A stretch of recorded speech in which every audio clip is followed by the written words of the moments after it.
without really knowing what was going on. I'm here for you. I love your music. Keep doing that. You're really great at it. Doors open if you ever want to chat. And I was like, oh, okay, cool. Let's actually chat about like what's going on and your contribution to it and how you can actually make that right. Like, don't just say what you did wrong, make it right. And then he told me that I forget exactly what he said, but basically implied that I'm toxic and aggressive, and then blocked me so that I couldn't respond again. That's narcissistic abuse. Gabby, you are allowed to respond and tag anybody on your social media if you feel free to do so. But what blows my mind is your lack of comprehension on just this most recent predicament. You added somebody and tagged them and started stuff with them because they liked a tweet about you. This is the most pettiest thing like, this level is high school level. Like, how old are you, 14, 15? But get this, you say that you're not gonna blast anybody. That's what you say, you're not gonna blast this person. You say it in your actual stream, and then you blast the person. You say you're not gonna mention their name, and then you tag them on Instagram in this story right here. I'm drama seeking, right? I started drama. I just want attention! Ah! I do want attention. Please! I do want attention.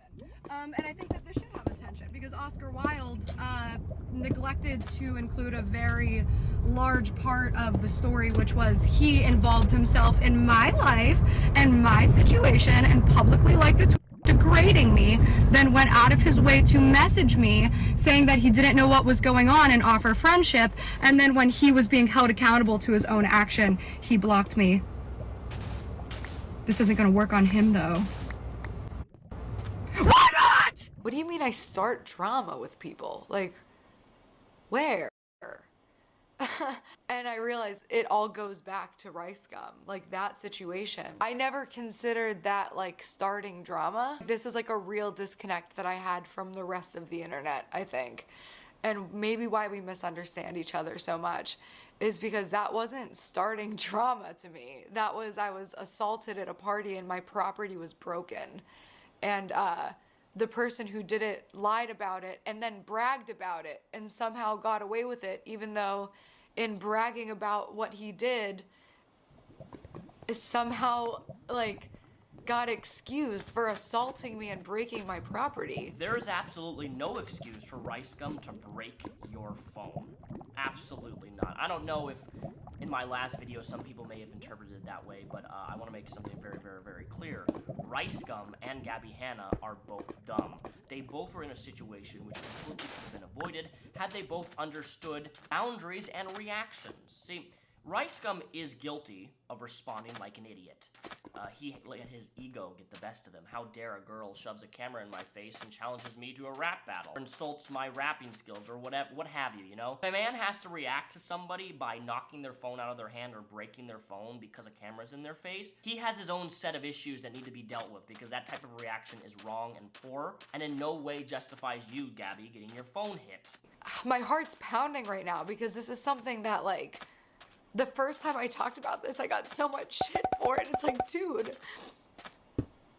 no matter how you slice this, like whether you think that it was obnoxious of a YouTuber to approach another YouTuber at an obnoxious YouTuber party where, by the way, everybody was filming, and like, that's the thing, like the story got so like turned against me, and I remember that detail was so frustrating to me because people kept saying like, you know, everybody at these YouTuber parties knows the unspoken rule, like nobody films, there's no phones. Parties where there's just YouTubers and just other people that, you know, also have a following and do social media stuff, people know that we don't like to bring out phones and we don't record people. These YouTuber parties, people know to not take out phones. I don't got beef with her, but I still think she's a fucking cunt on that bitch. All she did was come in, and this bitch is shoving a camera in his face going, Snapchat, Snapchat, Snapchat. If I was in a situation like that, and I have been in situations like that, I would have fucking grabbed the phone and smashed it as well. And like, there's literally footage from vlogs at the party, and everyone's vlogging, including Rice Gum. He had said that when you go to these YouTuber parties, it's understood that you don't bring out your phone and you don't film people really without their permission. People do film at those parties, and you filmed at those parties. Filming's fine when people are okay with it. You weren't okay with it. because you got bamboozled. And like, that was something that I wish I could just like point to and be like, look guys, like, that's not what happened. This person made videos about me on the internet, making fun of my nose, which is, whatever. So, are you guys happy? I get insecure when you guys talking about my fucking nose. Like, as if that's not like something I've heard my whole fucking life. Like, it still hurts to be made fun of for your face. Whatever, fuck. Yeah, it absolutely does. It does hurt. When you first start doing YouTube online, or you start becoming getting a following in any capacity, when people point out physical appearances, issues with your appearance, receding hairline, big nose, big circle in the eyes, whatever, right? It does affect people. It happens. I'd be in denial if it didn't. But unfortunately, when you're on the internet for years, in my case over 10 plus years, you really need to grow in the sense of becoming desensitized to that stuff. Because this is the reality of it. And in no way am I justifying people making fun of your nose, Gabby. In denial if it didn't.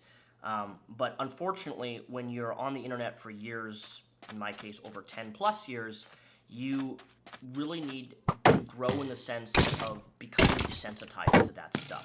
Because this is the reality of the internet. And in no way am I justifying people making fun of your nose, Gabby. But, just hear me out.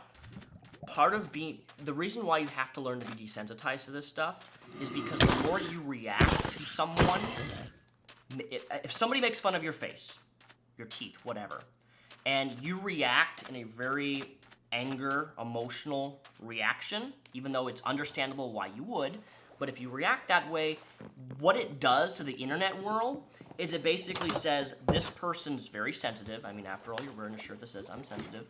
And people prey on sensitivity. If they can see that a physical attribute is something that bothers you, and you allow that insecurity to fester and open up on the internet, and you let it bother you, more people will focus on it. It's a screwed up part of the internet, but it's unfortunately a part of the internet that just exists. It doesn't make it okay, but there's really nothing you can do outside of just learning to deal with the fact that this is something people will do and say about anyone, not just you, as a means to try to get under people's skin. It's a sad part of the internet, but one that will only increase when you make it a big deal that somebody makes fun of your nose. It sounds so insensitive when I hear myself saying this, but you're gonna have to just deal with it and not allow it to bother you, because the more it bothers you, the more people will use it against you. It's really screwed up mental gymnastics to how the internet works. And I mean this sincerely, genuinely, like, it's screwed up. There's really no way to change it. You have thousands of people watching you. They're gonna nitpick everything. I've had people focus on a little hair on my shoulder and get mad at me because I have a hair on my shoulder or a piece of food on my face or what have you. It's like, gotta learn to be desensitized to that stuff. One of the ways that I personally embrace when people make fun of me, especially whether it be verbally, physically, whatever, is I embrace it. Self-deprecation. The moment I let it bother me, the moment it will become an issue. The moment it becomes an issue, more people will bring it up and more people will use it against me. That's just how it works. Person, for literally no reason at all, saying horrible shit about me, trying to hurt me for some reason. Like, those videos were malicious. Those weren't funny. And if you think they're funny, you have a weird sense of humor. I don't think there's anything bigger than your nose. How'd it get so big? Can you please tell us? Nose so long, big British jealous. Even Pinocchio said it's absurd. Wait, is it Gabby or the Fruit Loop bird? Showing all those scratches on you, but I really think those are stretch marks. I agree. That's horribly mean and completely unnecessary. However, I do believe YouTube has incorporated a new terms of service which demonetizes people who make content like that. So that is kind of 1+1, right? Regardless, I do understand where you're coming from. When you have a creator that large with millions of subscribers, specifically emphasizing a particular insecurity on your body, I agree with you. That would hurt anybody. That would bother me. It would just create a massive influx of more people coming towards you, pointing out a particular flaw that you may hate about yourself, and it doesn't make anybody feel good. I just feel like, oh my god, I feel like I was saying earlier, like, if you say something to someone, say it to their face. Like, I will say it to your face. So, okay, you made some videos about me? Cool. I'm gonna walk up to you and be like, hey, what's up? And in turn, you're going to pin me to the couch, and in your own fucking words, you had to fight me for it. Oh, she was holding on to her phone, so I had to fight her a little bit for it, or I had to work for it, or whatever the fuck you said. I grab her phone. She kind of holds on tight though, because it's her phone. So I kind of had to use two hands to throw it on the floor and run away. She held her phone pretty tight. What about the scratches? Were those from you? Bro, I don't even have nails, and she like how? Those scratches actually. So she posted her bruises, and I don't even have nails, bro. I didn't scratch her. Snatched that shit quick as hell because I'm like, ooh, Spidey senses. Shit, and then so quick. And then I did that, and then I was like, and then like she tried to get it back. So when did you hit her in the face? wait on it. Walked away and looked like a bitch, or I could have did something about it, and I did something about it. I grabbed her phone and I smashed it. I was like, enough is enough, you little stupid bitch. You're admitting that you fucking assaulted me because you tried to take something from me. I didn't give it to you and you wrestled it from me. That's insane, dude. But what's more insane is that when I said that, everybody's reaction was, that didn't happen. And it's like, he's literally telling you it happened. And then for the people who I guess believe it happened, but I deserved it. I would have fucking grabbed the phone and smashed it as well. Like, what the fuck is that about? That's where my initial feelings of disdain started, and my mistrust for people and my defensiveness. Like, that had real life repercussions for me. I would go to the Grove, which is like a shopping center here, and on like multiple occasions just had gaggles of teenage boys following me around, asking me about rice gum and asking if my phone was broken and filming me and mocking me. At the end of the day, whether you think I'm annoying or dramatic or not, I wanted to speak up for myself in a situation that was wrong. In a situation where I was being bullied online and then assaulted in person when I confronted my bully online in real life. And then from that point forward, it was just like, dude, like no one stood up for me and I get it. And like, I've talked about that on like Gabby, that's not true either. Right here, right here, and right here, and right here, okay? Like, that's just 4 videos of people who covered the whole situation when Rice Gum and the Gabby Hanna stuff went down, and these people actually did defend you. They defended you in these videos. They're like, it is, you know, Rice Gum reacted poorly, which he did. He reacted wrong. But there are other videos. If you just take the time to literally look out there, people did defend you. Why are you ignoring other people or smaller channels of people who did cover you and did defend you in that whole situation? It's just disingenuous to ignore people who did, in fact, defend you. When that happened, I remember it was a very, very split controversy. There was people saying that, you know, what happened to you was not okay, and people saying that you deserved it, and it was like, it was very, very mixed. And I know you're exaggerating because I watched this happen real time, online, all those years ago. I didn't cover it. But to perpetuate this idea that nobody defended me except these 4 or 5 people, that's bullshit. And that's a fucking lie. Gabby Hanna's next upload was Chapter 2, holding T-channels accountable. Justice for the Bianca Devins family. In this video, Gabby Hanna addresses a controversy that, in my humble opinion, shouldn't have been one at all. And despite the rest of this video being highly critical of Gabby Hanna, I'm gonna be critical to multiple different people here, because mob mentality really pisses me off. Not just any sort of mob mentality, but I'm talking fake moral outrage. It's a really, really big trend here on the YouTube sphere. People get their jimmies wrestled, they get offended, they get mad over things that at the end of the day, even when people make right, or even when information is corrected and people come out and say their piece, they're still angry.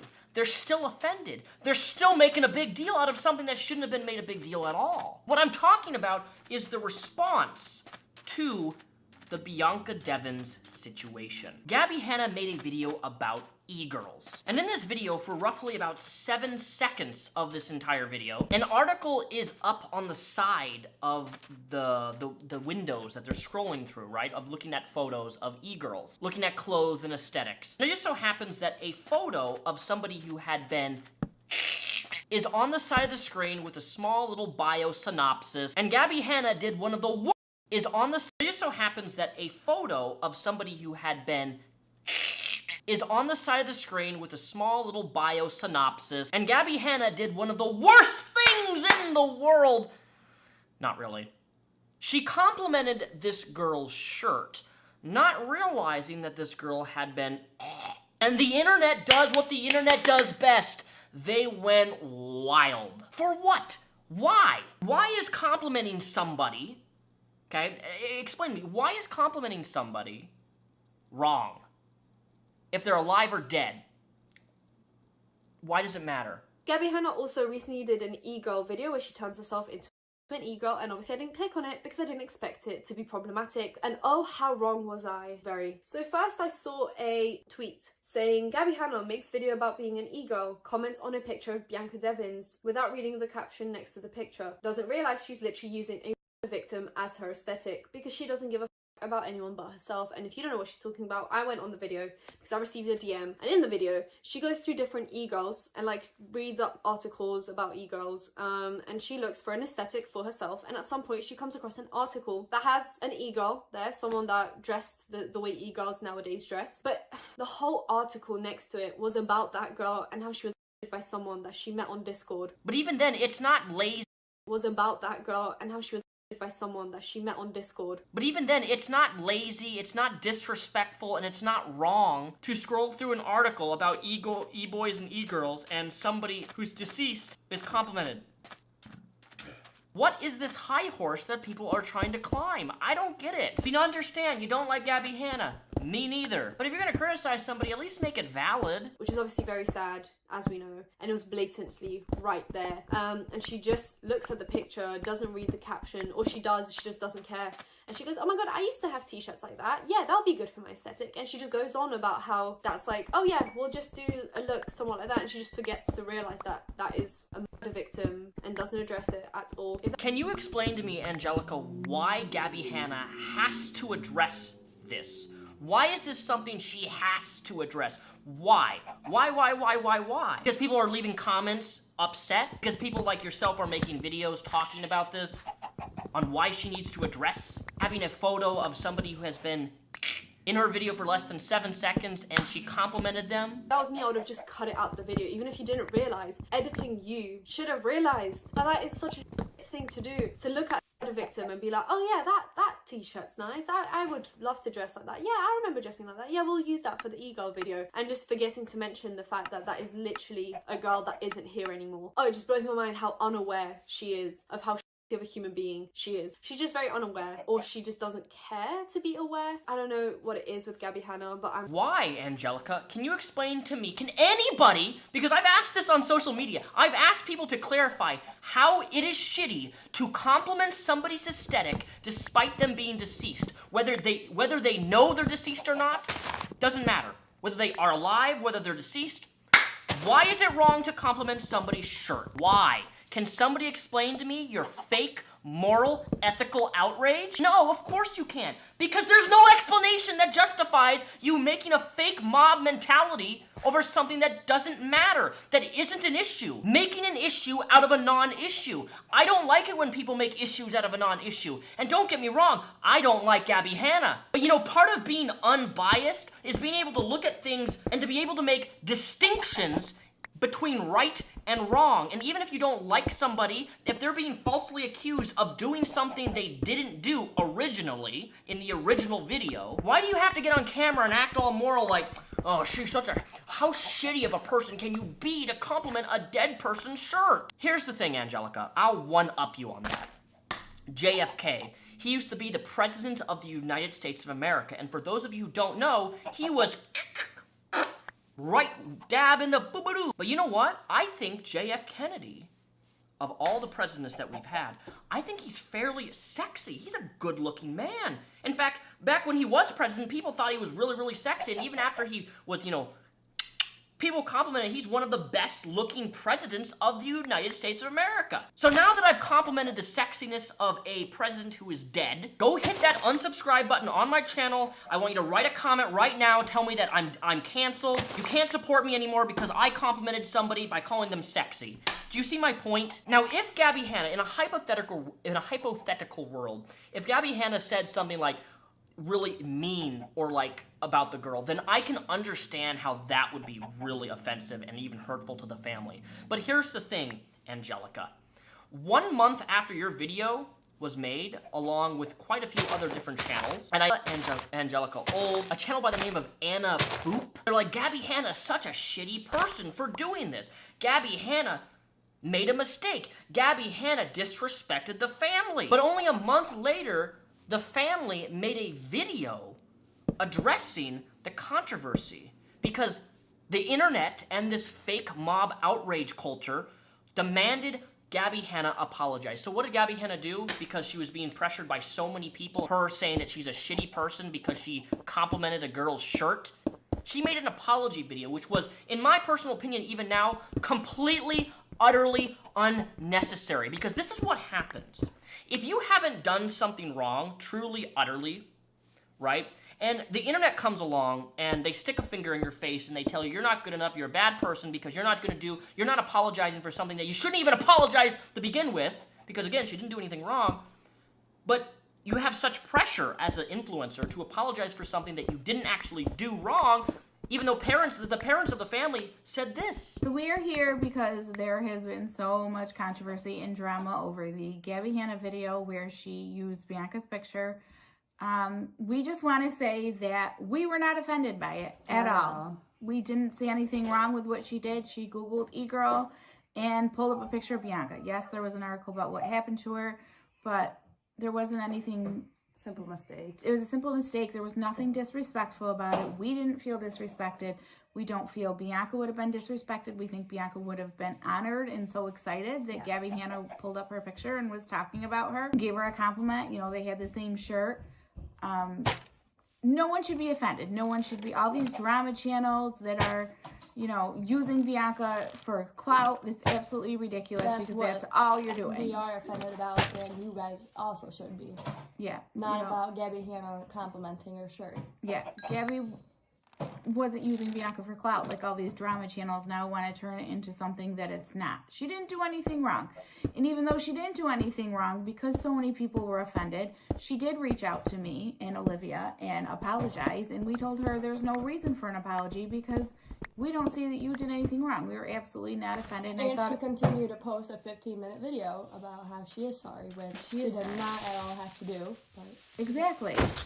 So we think what you guys should be offended by is, number one, these people using this simple Google search and bring up Bianca's picture is now other people want to bring about drama and use Bianca's death for clout.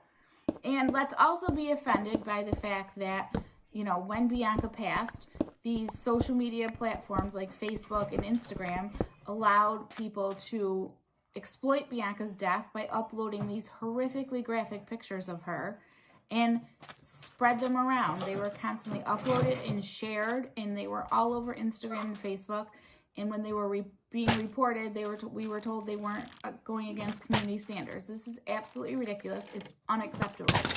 Social media platforms like Facebook and Instagram need to be held accountable for what they allow on their platforms. Platforms are making money off of my daughter's death photos. That's something that you should be angry about. Be angry about a 17-year-old minor girl's death being exploited and what our family had to go through with those pictures being all over the internet, and people, these disgusting people who want the picture and who want to keep spreading the picture around the internet. Like, that's who you should be offended by. Why did so many drama channels ignore this?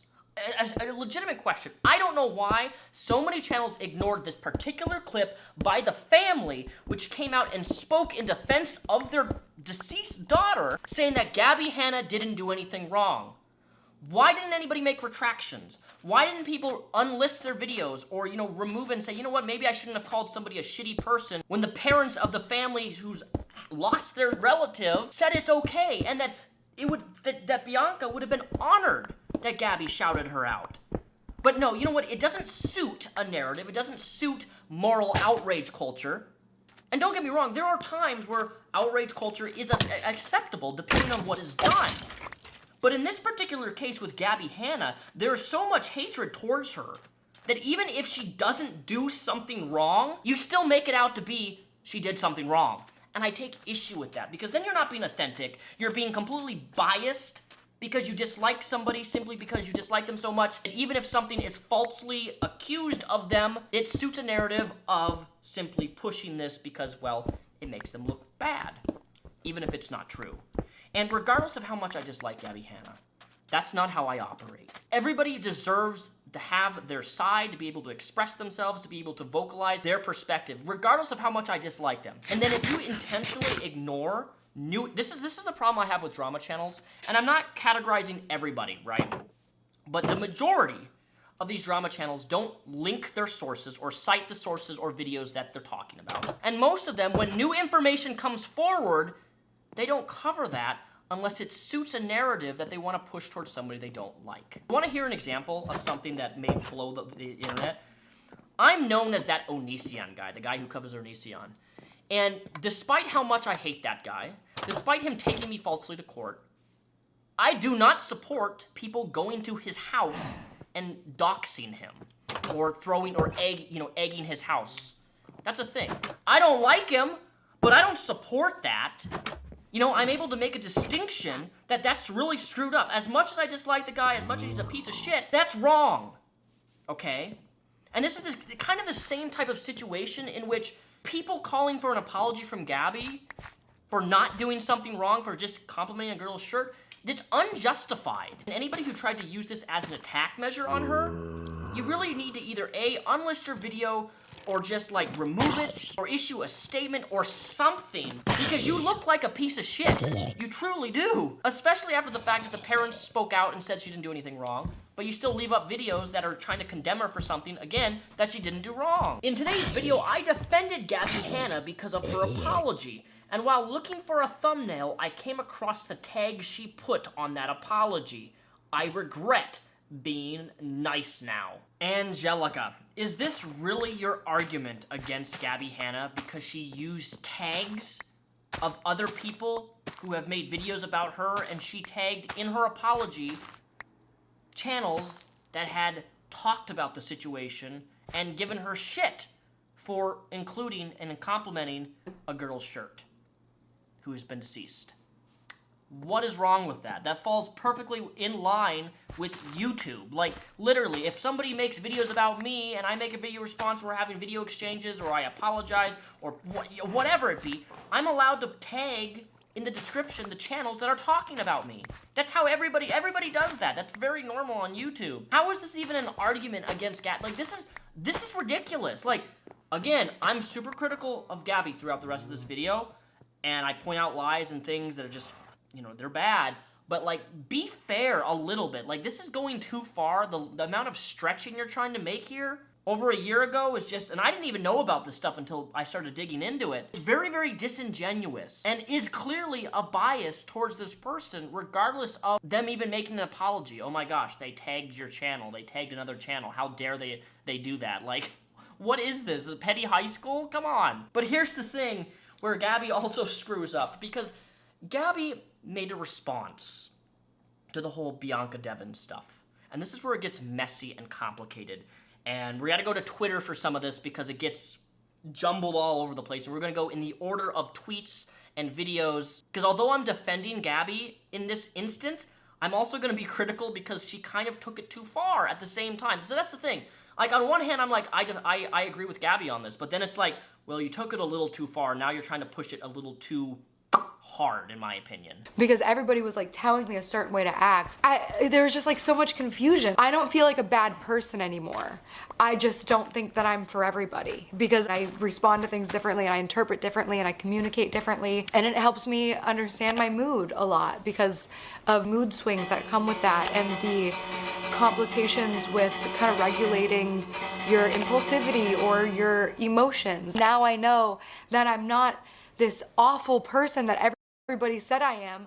I'm just different than you. I responded to a lot of stuff the way that it made sense for me to respond to. And because it wasn't the way that you felt comfortable with, everybody said that I was like a bad person, like a monster or a manipulative person or soulless or sociopath. I think that's where we need to open up a conversation again of understanding that you may not like the way that somebody behaves or the way somebody handled a situation, but you don't get to dictate other people. You don't understand what's going on with them. Or Gabby. You're right. You don't get to dictate how people respond or how people react. So my question to you is, what about all of those children that you threatened to sue? Are we forgetting about that? Are we just going to completely ignore the fact that you went into a Discord of a bunch of people underage, a small Discord of under like 150 users, and you threatened to sue children? You've got to be shitting me, Gabby. Come on. Hey guys, I just wanted to give you a heads up about the lawsuit. For those under 18, your parents will be contacted. It's not about scaring, guys. It's slander. An ex-fan replies, it's not slander at all if I have the proof. All we did was explain our experience on a private Discord that hasn't been posted publicly on any other platform. I'm coming in as an adult, and I'm giving you guys a heads up. I have your socials, which has your IP addresses. Yes, as opposed to them reaching out to people to get to you, because that's how it works if you don't have public info. Again, guys, this isn't a threat at all. I don't want to see anyone in trouble. How about we agree not to talk to you or about you any more publicly and move on? Would you sign papers to hold you to that? Because I'm okay with that. Okay, guys, you will need a parent or whoever your legal guardian is to sign it. If you don't want to, I'll have the lawyers get it, and that's totally fine. You're asking for kids' private emails over sending some screenshots? This is too much. You don't get to dictate how people think or react, and yet you intentionally infiltrate a Discord with very few members, and you start suggesting that you're gonna get them to sign an NDA so they can't talk about you in a Discord? Are you kidding me right now?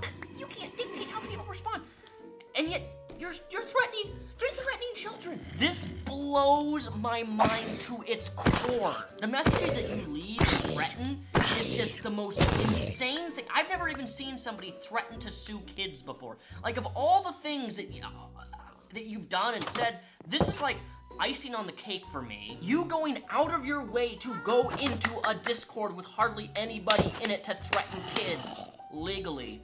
Ooh, boo-hoo, what are you gonna do? Threaten legally me too? I always have to sit back and laugh when people make legal threats like this. What are you gonna do next? You know, message all the kids' Facebook, moms and dads on Facebook and say, you make your kids sign an NDA that they can't talk about Gabby Hanna, or they can't have a private Discord talking about how much they dislike me because I can't handle it. Haha, my ADHD, haha, my autism, haha, my neurodivergency, haha, whatever it is you have, that you keep linking on the screen, my impulsivity, my this, my that, my this, my this. I don't give a fuck what you have, Gabby. And for me, personally, I feel like you putting all these things on the screen, ADHD, autism, neurodivergency, whatever, I feel like you're stigmatizing mental health, personally. That's just my opinion. People can feel free to disagree with it. Like, there's no reason to put, like, ADHD and all these things up on the screen for, like, this is why I react the way that I do, or this is the way that I respond the way that I do. Can that explain behaviors? Absolutely. Can that explain why you may think certain ways and react certain ways? Absolutely. But you can't use that as a reason to treat people poorly, okay? You can't use disorders, you can't use mental illness as a way to justify being a bad person. I don't like it when people do that. And for some reason, it seems to be becoming more of a core issue on YouTube of people saying, well, it's because I have this, it's because I have that. But you know what? I have depression, okay? And you know what? Sometimes I'm an asshole. But I'm an asshole sometimes, not because I have depression, it's because I don't like a lot of people. I don't trust a lot of people. I've been hurt by a lot of people in my real life. If I'm gonna be an asshole, it's because I'm gonna be an asshole, not because I have depression. Stop using ADHD, neurodivergency, or whatever thing that you think that you have or do have or have been diagnosed with. Stop using that in an argument for why you react or respond poorly to things. How they process things. Everybody has a different point of view. So just because it doesn't align with yours doesn't make it wrong. I just feel it like at some point our tolerance for people being different and having different personalities and traits went out the window. And it was just like, you're not like us. That is groupthink. That is so dangerous. People saying we all need to think the same. And if you do not think the same as us, we're going to attack you. And anybody who agrees with that person and dares to speak it, we're going to attack you too. People are silenced and people are threatened and bullied into silence. Gabby, that's so ironic coming from you. Bullied and silenced. What did you do to those kids in Discord again? You're not gonna escape this. Like, you can't talk about bullying and silencing people and then threaten to sue children, dude. Like, do you not hear yourself? The social awareness is like just floating away from you.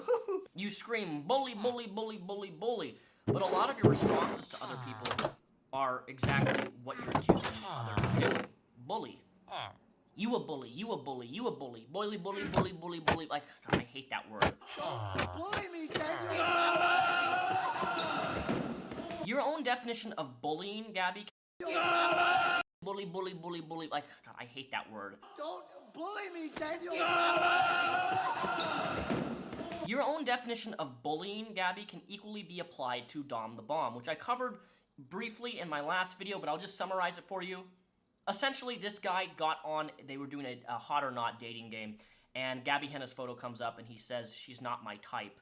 And she took immediate offense to this and made several live streams on Instagram, on Twitter, excuse me, calling him a misogynist, that he is sexist, and that he publicly degraded her. Although the only thing the guy said was, she's not my type, man. And your reaction was to like call him all these sorts of names because he said, she's not my type. Isn't that what a bully does? You have a bully accusing other people of bullying. What gives, Gabby? What gives at this point? Because you're not really making a strong case for yourself. And then nobody's standing up for what's right, because in standing up for what's right, volatile people will rile volatile people. Just calming myself down, my heart is like pounding right now. Not because I'm anxious, because I'm angry. I am still angry, and I feel like I've processed so many of my sad emotions over the last few months on that vlog channel, but I've not processed a lot of the anger. And I think a lot of that is coming up because it's one of those things where, like, if I put this out and the response from the people who hurt me and who were fronting a smear campaign against me were to say, well, we didn't know. So that's why we were so cruel.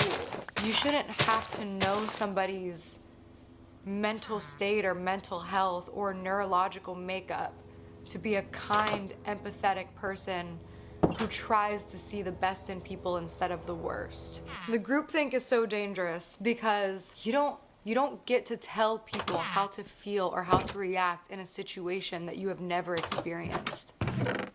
How is somebody supposed to act when they're being falsely accused of exploiting a murdered child? What is the appropriate response to that?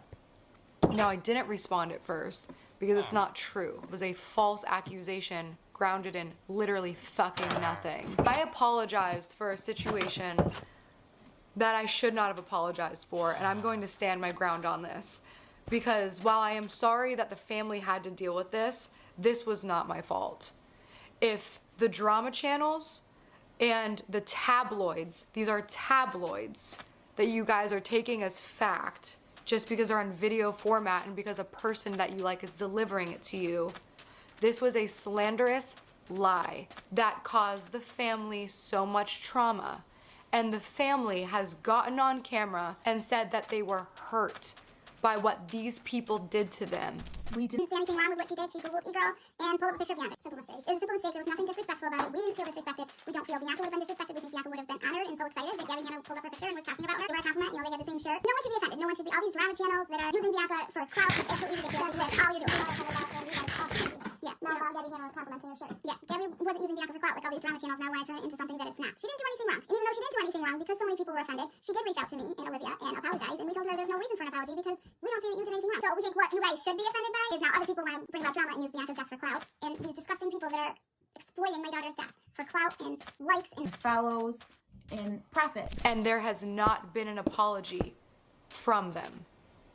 That to me is infuriating. All I did was scroll through an article on a YouTube video that happened to have a picture of a girl who was murdered. If I was this age, this would be me. 100%. For sure. This outfit right here is You already wear. straight up what I wore from 7th grade to college. And now. And now. I do have that shirt. That is what I did. That was my crime that I lost a record deal over.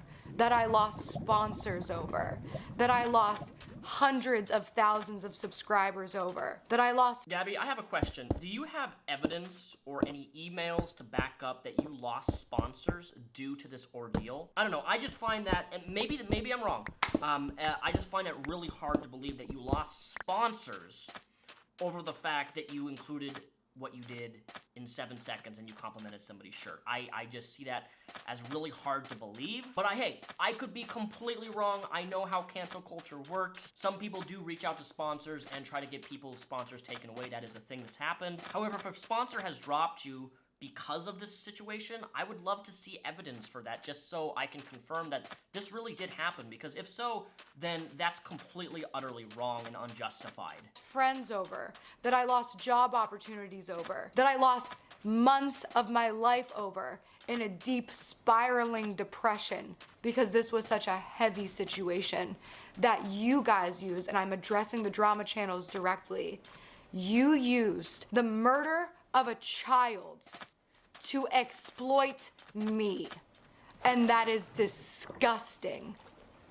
You used me as a shield, accusing me of exploiting Bianca Devin's name, face, and story for money and clicks, when all I ever did was for a fraction of a funny and clicks, when all I face and story for money and clicks.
clicks when all I ever did was for a fraction of a fucking moment show her picture and say I liked her t-shirt.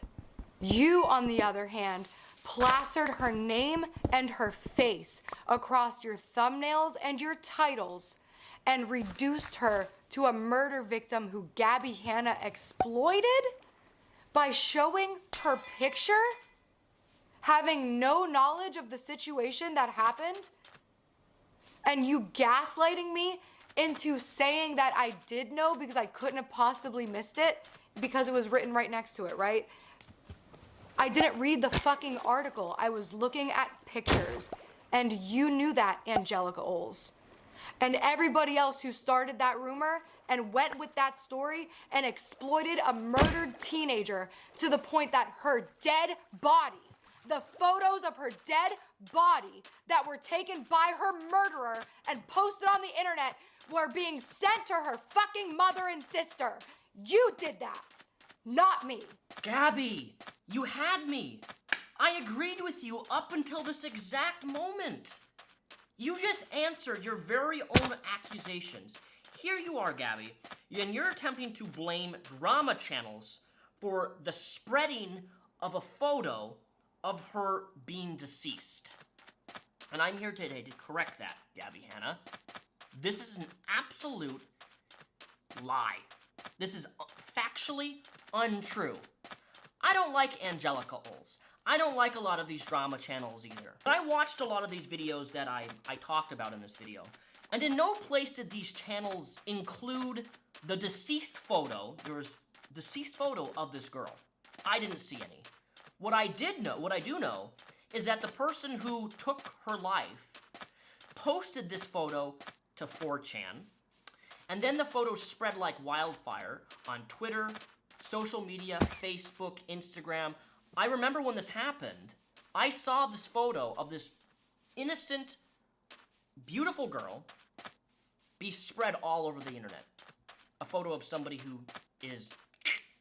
It's vile, vile, vile stuff. Drama channels were not responsible for a leaked photo of somebody being deceased.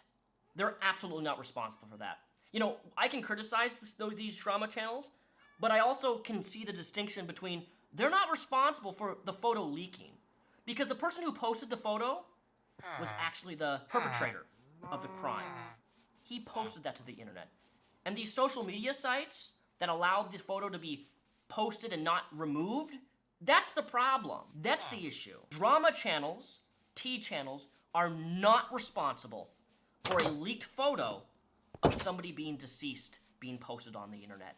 And this just goes to show what you're trying to do. Like, I agreed with you up until this point, Gabby. That any channels that tried to, you know, hammer you for that 7-second clip and make a mountain over a molehill, a non-issue, into an issue, they're guilty of that. And if they never retracted, unlisted their video, or apologized, or at least updated their description, like, hey, you know, here's the family, they corrected the information, Gabby didn't do anything wrong, that's awesome if they did that, but most of them haven't done that. That's the problem. And in regards to that context, you're right, Gabby. This whole other blame game, you're responsible for the leaked photo of the perpetrator being spread. No, you're falsifying accusations, trying to blame people for things they didn't actually do.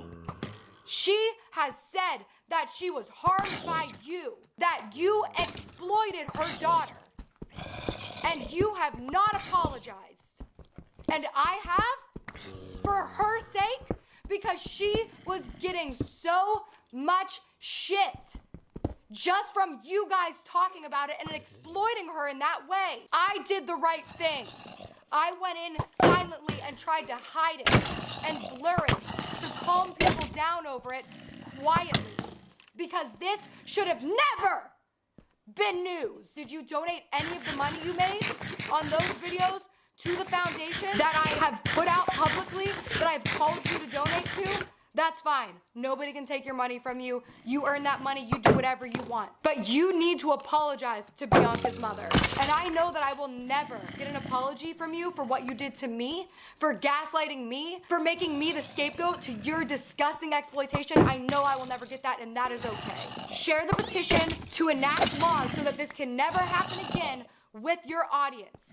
Hold yourself accountable to the same standards that you hold everybody else. What they did was evil, and they profited off of it, and then they're posting about their Teslas. Angelica Oles, you started this thing. You absolutely, above all, need to take accountability for that. Apologize to the family. They're deeply hurt and were deeply affected, and were faced with the images of their daughter's dead body because of you. Yeah, that's just factually incorrect. Having watched Angelica's original video, and as bad as it is, she wasn't responsible for leaked photos of the deceased being spread. I know you're really trying to push a narrative here, Gabby, which to an extent the narrative is true, but then at the center point, then you lose me, because then you're just exaggerating and dramatizing something that they didn't actually do. And the campaign that you spearheaded. Apologize. Send this petition to your followers. Dustin Daly, The Viewer's Voice, Repzilla, Anna Oop, Spill Sesh, all the rest of you who are too cowardly to put your face behind your name, you need to issue an apology. You need to issue a retraction. You need to share this petition with your audience and let them know that what you did is not okay, but that they can help ensure that it will never happen again. Or you can also admit that you actually don't hold yourself to the same standards that you hold everybody else to, and that you don't actually care about Bianca. And you don't care about Bianca's family, because you started a campaign that hurt her tremendously, and then you never apologized, you never donated the money, you never helped share the petition that could actually help her family and future families who have to go through something this horrible. So link down below in the description is the petition and the donation link to the Bianca Devins Family Fund for this. Because believe it or not, I actually support this 100%. Photos of somebody who is deceased, I don't know why social media, especially, I don't know if you know this, but Facebook is terrible. I have seen some really screwed up images posted on Facebook of like photos that should not even be on the internet, but they're on the internet. And I remember when this whole Bianca situation happened and the original photos were posted all over Twitter, I was seeing it pop up in Twitter, right? Just like in my feed. And it was like, why is this happening? How is this allowed? And there is a case to be made that I don't know how it would be done legally. I don't know how social media sites could actually implement a way to utilize, well, they have the technology to do it. It's all AI bots, I guess, essentially. But I agree with the Devins family. This is something that actually does need to be stopped. I don't know how. The link down below in the description is the petition. Sign it. I donated myself to this campaign already, and I would suggest anybody who feels for the family to check the petition out. Donate yourself. Everything's linked down below in the description box. But we're not done yet, because this is where things get messy, and this is where I have to call out Gabby Hanna even more. Because after this video was posted, stuff happened on Twitter, and we got some new information that was revealed about this whole ordeal. And this is just kind of like a mind screw, and just kind of makes you sit back and ask, like, what is happening right now? We're getting information on both sides that are conflicting. So after Gabby Hanna called out a bunch of YouTube channels that talked about the Bianca situation and tried to criticize Gabby for including that 7-second clip complimenting her shirt, another YouTuber by the name of Ready to Glare, fantastic channel by the way, highly recommend you subscribe, unlisted her video and made a video directly to the Devins family. And this is where things get kind of go off the rails. Kim Devins responds, I saw this, thank you. I've also contacted her to thank you for the apology, but it wasn't necessary. She didn't harm us. Notice this key point, she didn't harm us. Yet Gabby in the original video is claiming that Ready to Glare, several other people's names, including Angelica, harmed Kim Devins' family. Ready to Glare says, all I'm going to say is an alleged family member friend of Bianca Devins messaged me at the time all the news was coming out and told me that the family didn't want videos, so I didn't film one. The only time I mentioned the Devins was when I critiqued another creator for being irresponsible. Now, you guys already know my thoughts on this. I don't think it was irresponsible to compliment somebody's shirt for 7 seconds. But then Gabby responds to Ready to Glare on Twitter by saying, a real, not alleged family member would like a public apology in a video format and for you to share the petition and scholarship fund.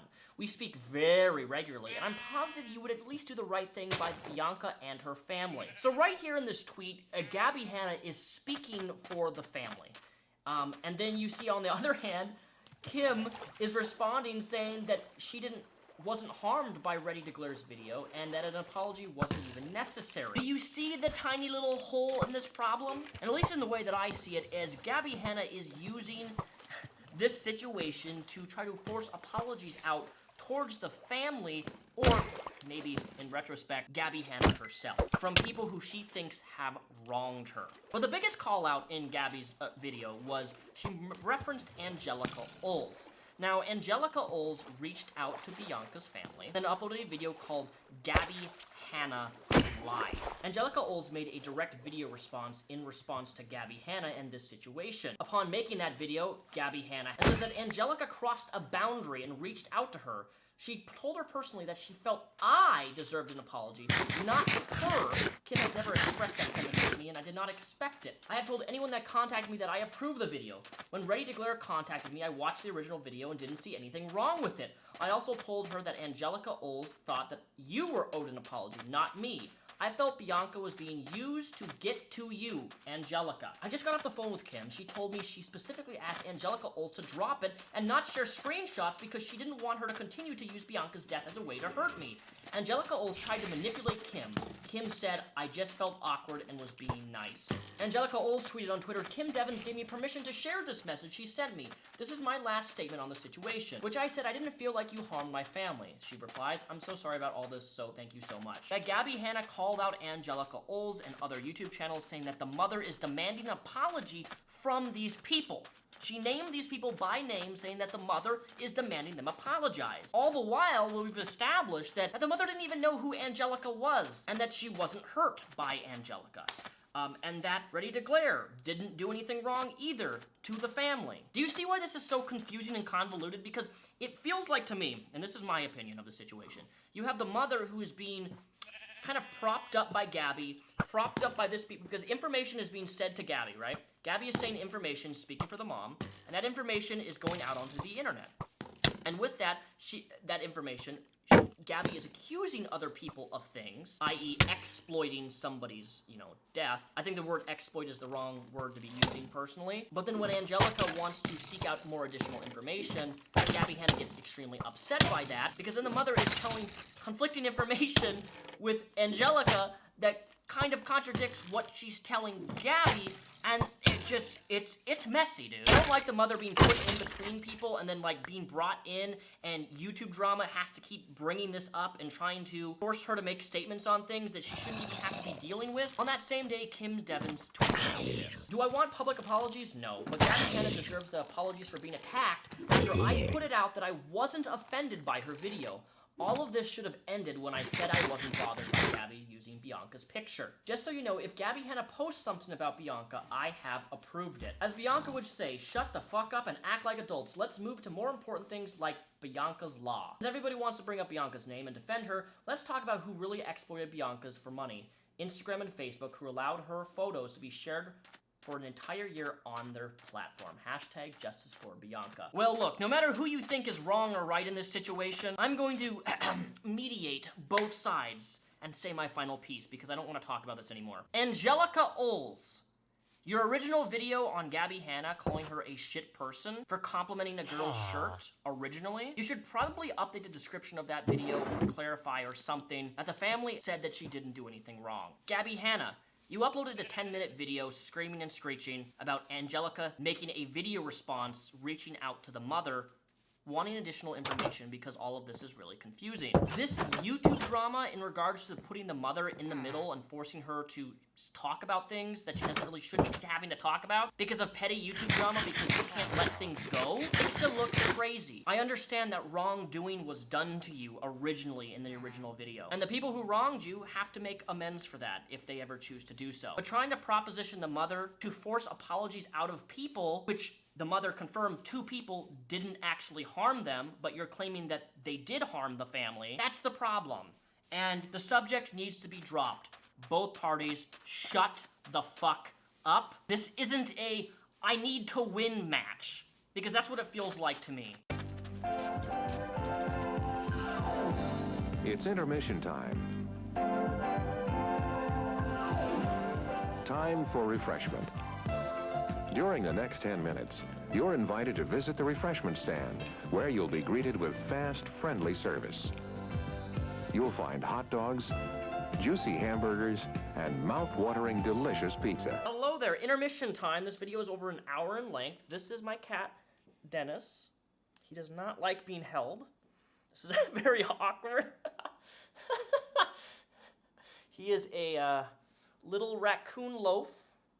There we go. There we go. There we go, Dennis. You smell so good. He has a cute little bow tie. Look at this. He is a perfect little gentleman. Look at that. Look at that. He is my little raccoon friend. He is very sweet. Very scared of everything, though. So this next segment, Gabby Hanna put herself in some of the hottest water I've ever seen. She made a video about Escape the Nightmare, which was a YouTube Red TV series. She was on season 2, and they filmed season 4. And she made a video talking about that experience and things that she experienced on that TV show, in which a lot of people had a lot of things to say about her on the set. But what I find so weird about this whole situation is that Gabby Hanna gets on camera and starts, you know, throwing accusations and throwing people under the bus, but most of all, lying about people and the situation that she was in.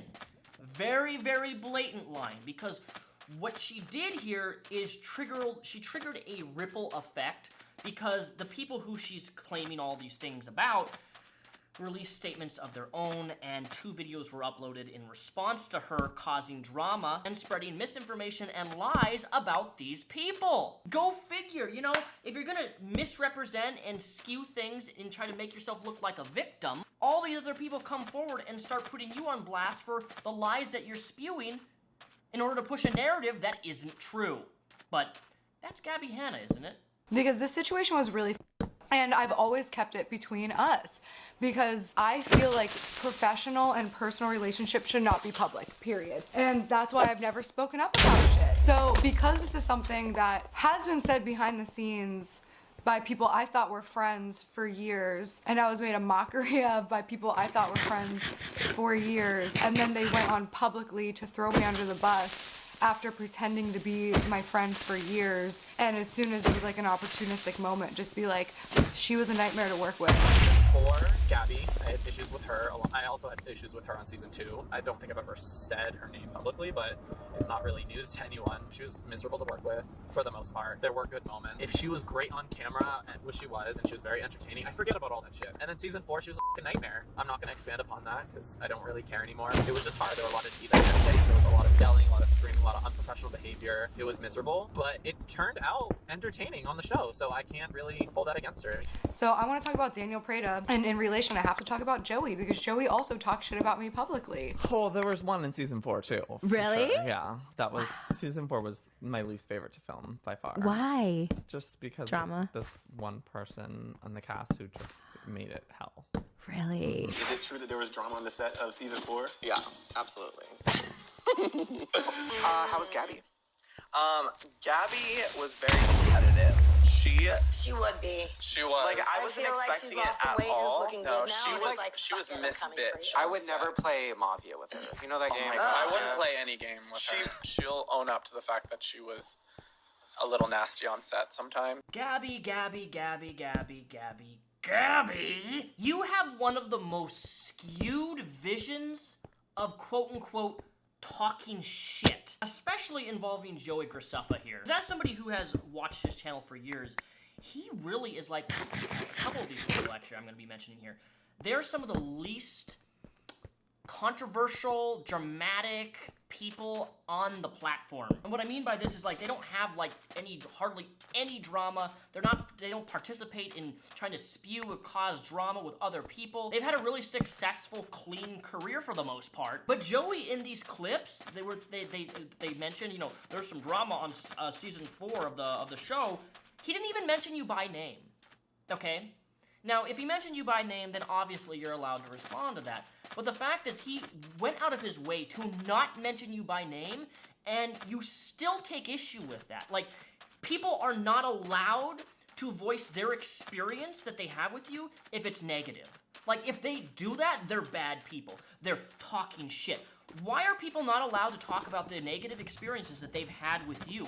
And another thing you need to wake the fuck up with, Gabby, is that if almost every fucking single one of your goddamn friends that you claim are friends, if nearly everyone, and I mean everyone in the YouTube sphere, has an issue with you, has a story about you, is detaching and wants nothing to do with you. Because what we find out from Daniel Prada Prady, whatever his name is, and Joey Graceffa is that you're a pathological fucking liar. And I don't mean just a small one. I'm talking about a big 9,000 power level liar in which you desperately try to paint people out to be something that they're not and taint their name in order to make yourself look like a fucking victim. All of the time.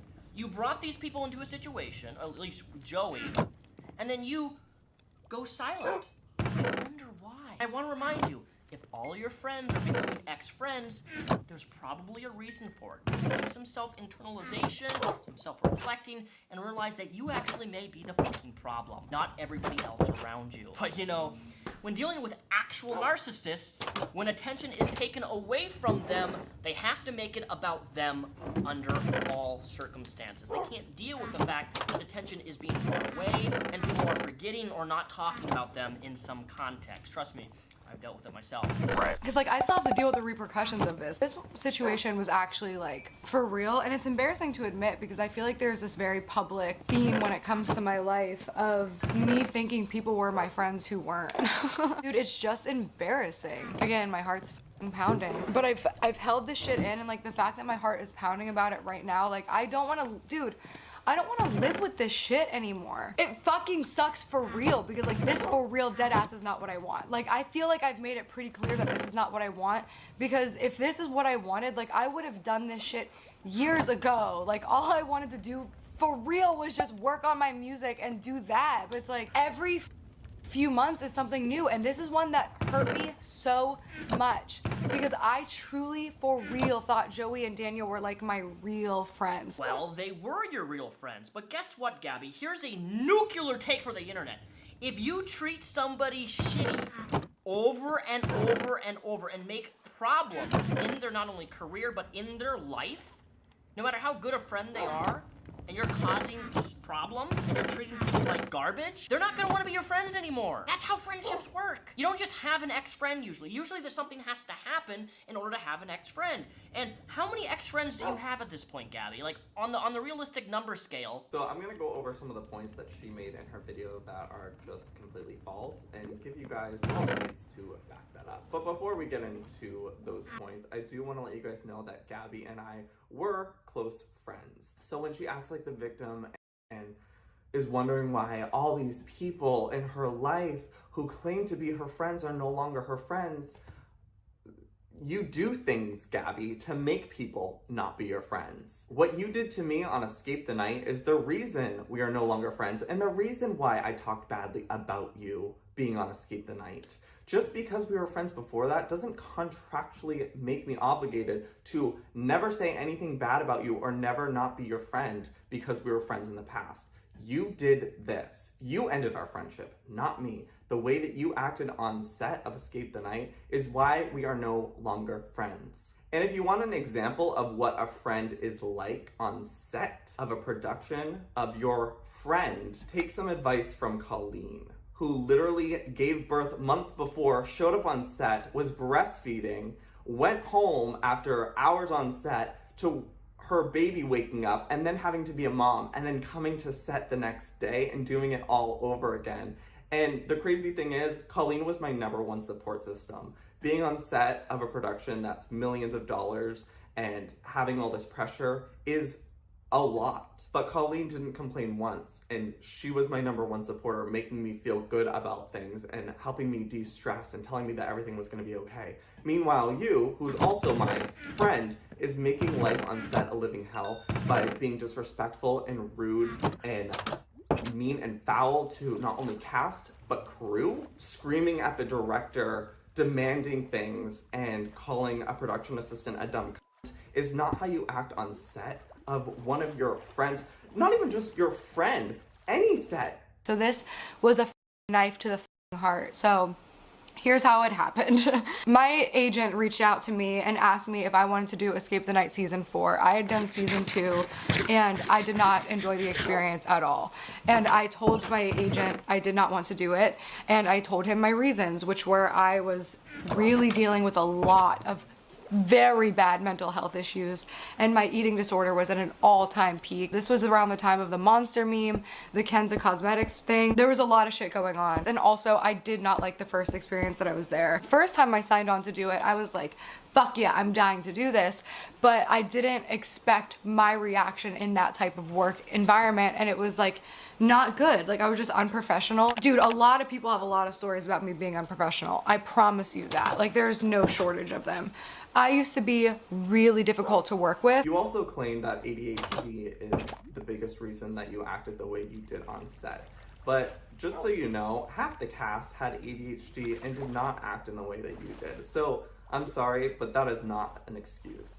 And probably in the wrong setting, I'm still really difficult to work with. Acting, especially like stuff on sets, it's just something that I personally cannot do. If I'm sitting still for too long, I need to fucking do something. Doing a shoot like that, where it's like you're there for hours and hours and hours and hours and hours a day, most of it is sitting around doing nothing. MTV honestly probably could tell some stories about me too. I did not treat my mental health in that way because I didn't understand it. I wish I understood the shit about myself, because I really did ruin a lot of opportunities and like possible business relationships. The first time, like, I was really embarrassed about like the way I acted. I was like super bitchy.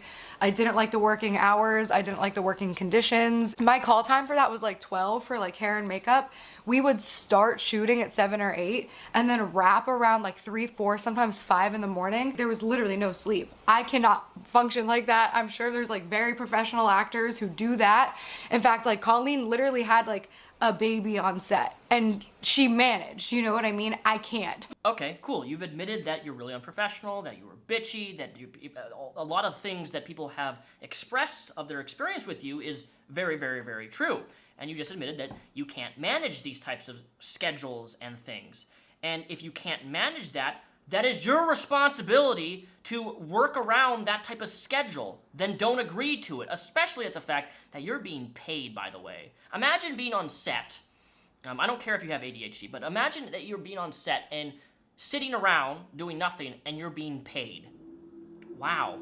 That's a really great opportunity to have, to be on a successful show that got millions and millions of views, had millions of dollars in budgeting and funds, and yet here you are.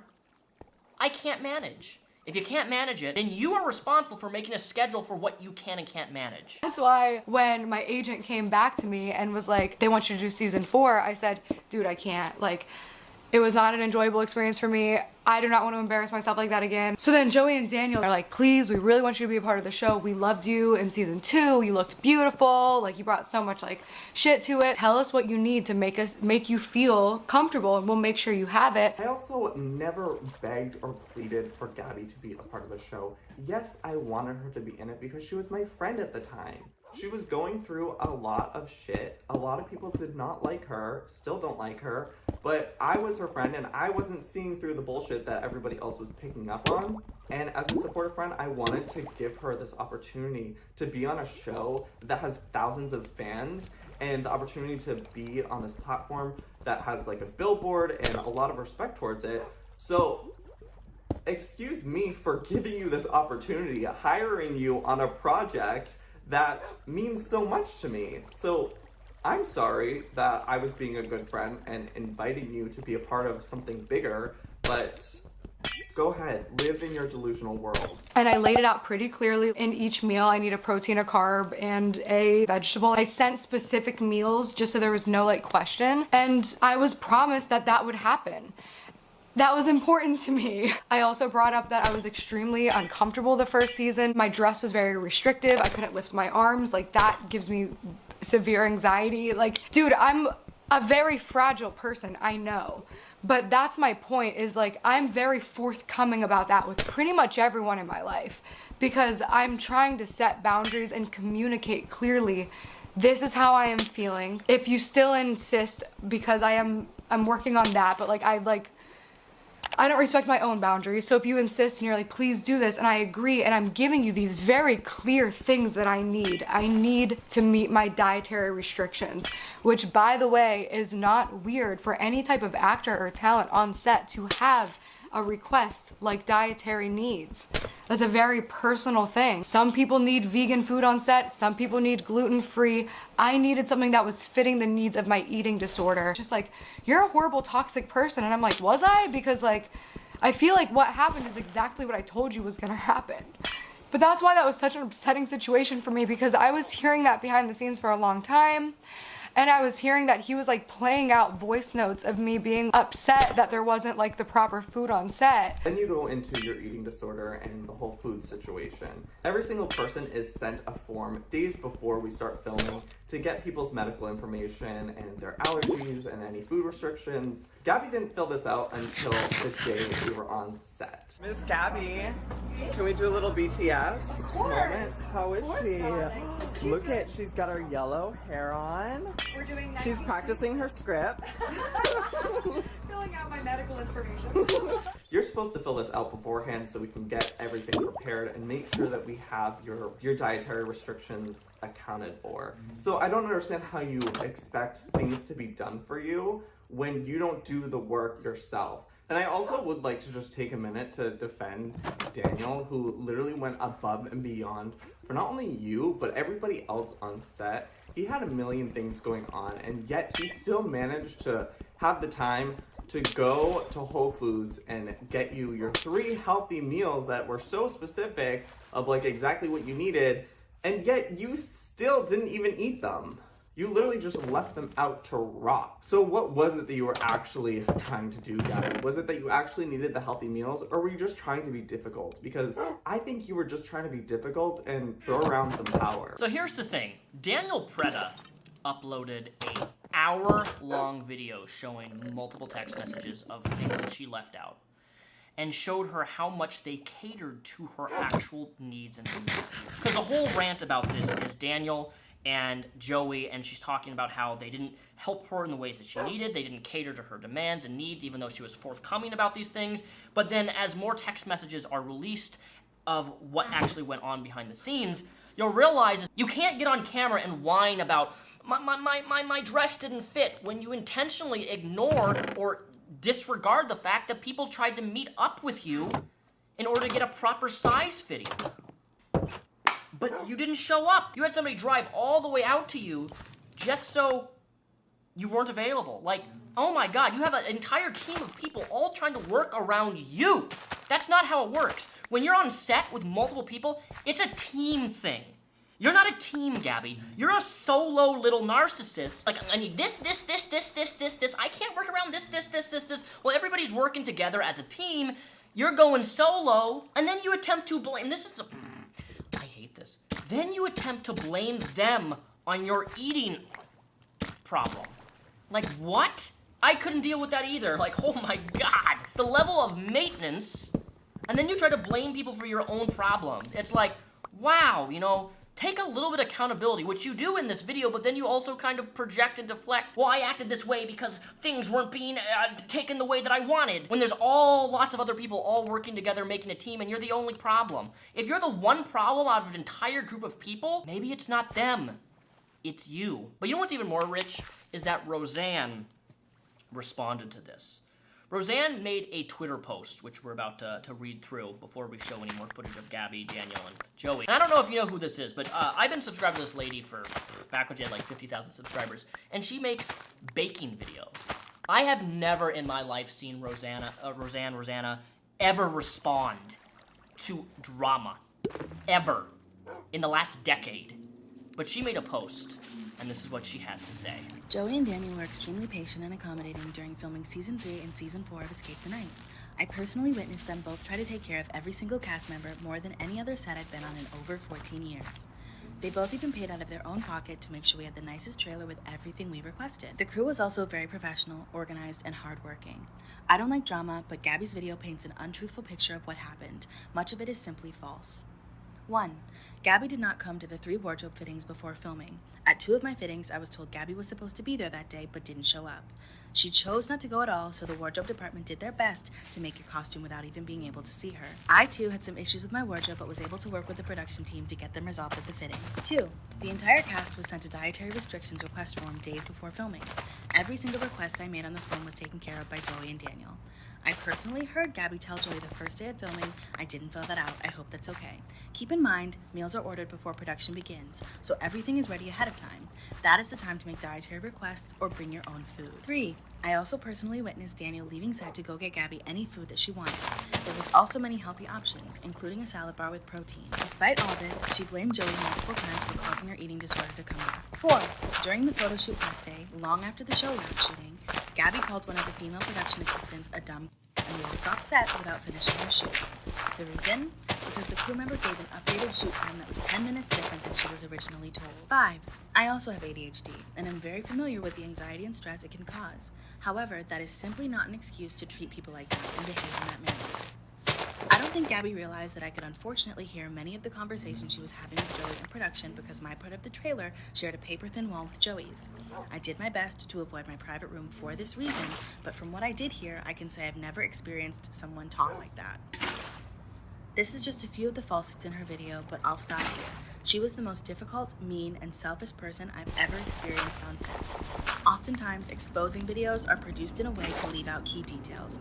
Please keep that in mind when viewing this type of content. For me, I showed up to set, and like one of the things they promised was like, we promise we'll get you a really comfortable outfit. They were bragging that they were like spent all this money on this like beautiful silk, and I'm like, please just make sure I'm warm. I don't want to be in heels again. Like, dude, this is like literally playing physical sports outside in costumes. Like, it's the most confusing situation. And like, I don't want to be in heels and tights and shit again this year. I want to be warm and I want to be able to like move, because we sit in these outfits for literally like, the work hours on that set were nuts. I show up on set, literally the exact same problem where I literally couldn't move my arms and I was feeling really restricted and like claustrophobic in it. I was wearing literally nothing. It was like freezing winds. Once again, I'm in heels, playing fucking sports outside in heels. Like, all the shit that I was promised wasn't going to happen, essentially. The issue is, Gabby, you had 2 more fittings after we made you this custom look that you just didn't show up for.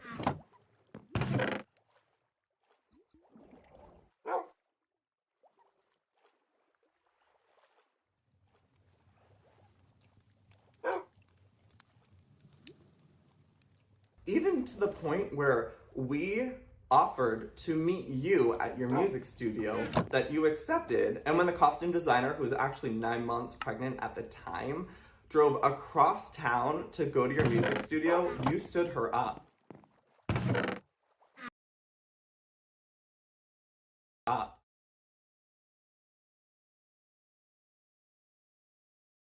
And again, there was no way for us to make sure that your wardrobe fit until you showed up the first day of set and it didn't fit you. Surprise! And you were complaining that it didn't fit you, but you also didn't make it to the previous 2 fittings to make sure that it fit you. So make it make sense. Let me give you the facts here. The reason why her outfit didn't fit is because Gabby didn't attend 2 out of the 3 wardrobe fittings. This is March 8th. This is 3 days before filming. Do you know how difficult those days before filming is?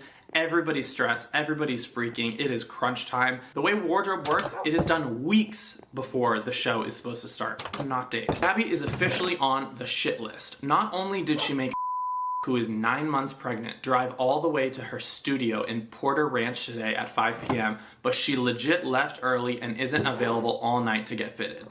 I respond, OMG. So we will have to pick her outfit for her and it won't be fitted. It is the biggest fuck you. She canceled on us yesterday too.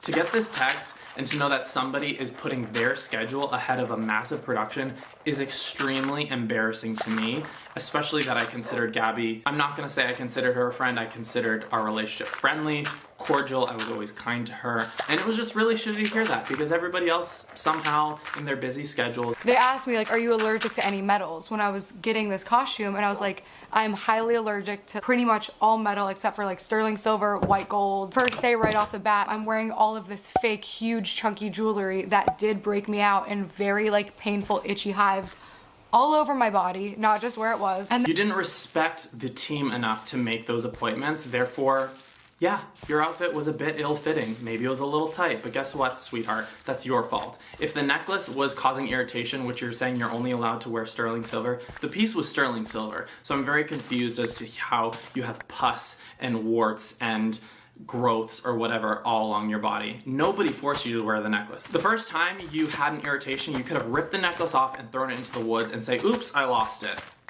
Hello? Or just tell wardrobe, this isn't working for me, I'm gonna need to take it off. Nobody forces anybody to wear anything. This is not that type of production. It's Daniel, I'm doing this and like actually chuckling to myself because it's honestly unreal. I have gone above and beyond, and I have sat there for hours in complete full glam when I knew I was not needed that early, and did not get my interviews done, and then had people lie to my agent and say I was refusing to work. That is ridiculous. Now, you guys rescheduled the shoot multiple times, and I have rescheduled my schedule multiple times. I have a conflict. I didn't realize that this was going to be an 8 to 9 hour day. Colleen is saying the same thing. She's freaking out because nobody can understand why this is this long of a day to present.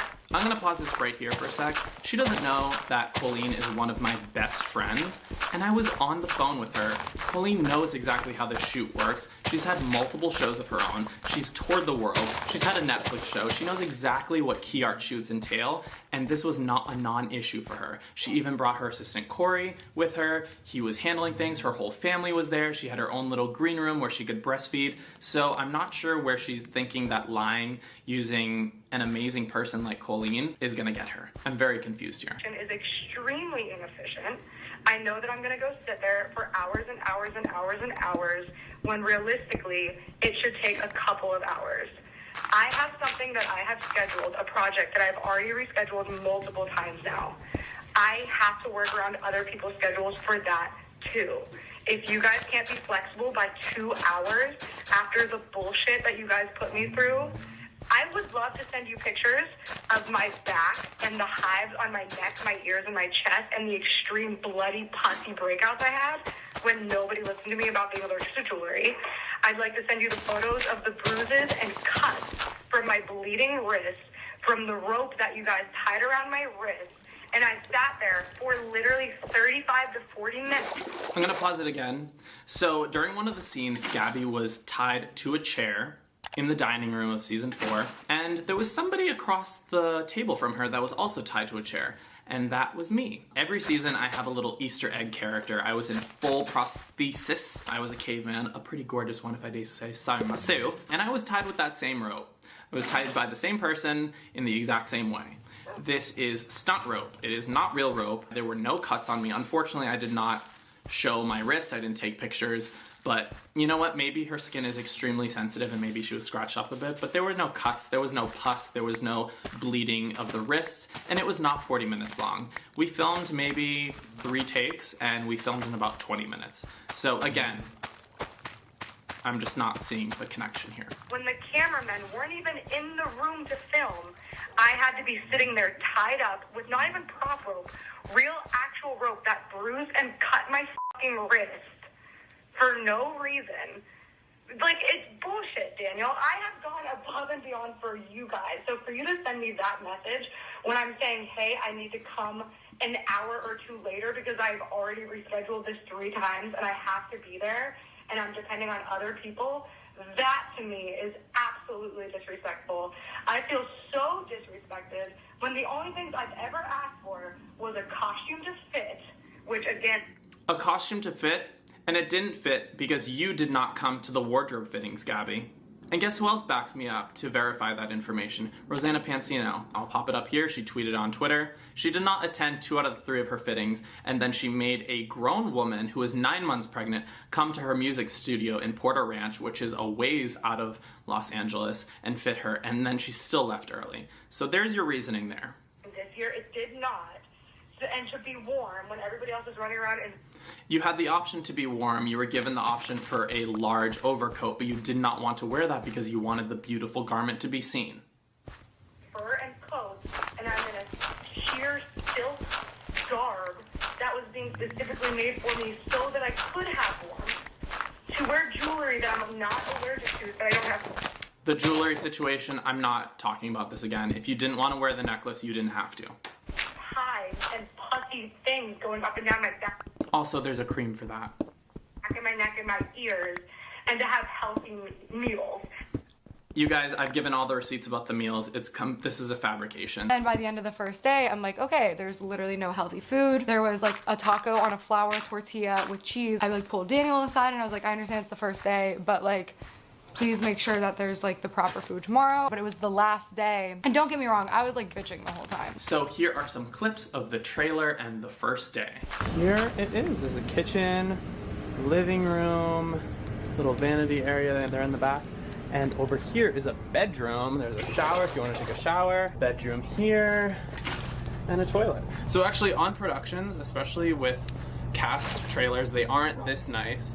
But because I know everybody on this season, like all seasons, I really wanted to make it something special. There's a bunch of candy here in case you have a sweet tooth. There's some fruit and vegetables, some little energy supplements, seaweed snacks. These are like more healthy snacks here. And then in the fridge, I'll give you the tea on what people asked for. So we have water, Red Bull, energy drinks, kombucha.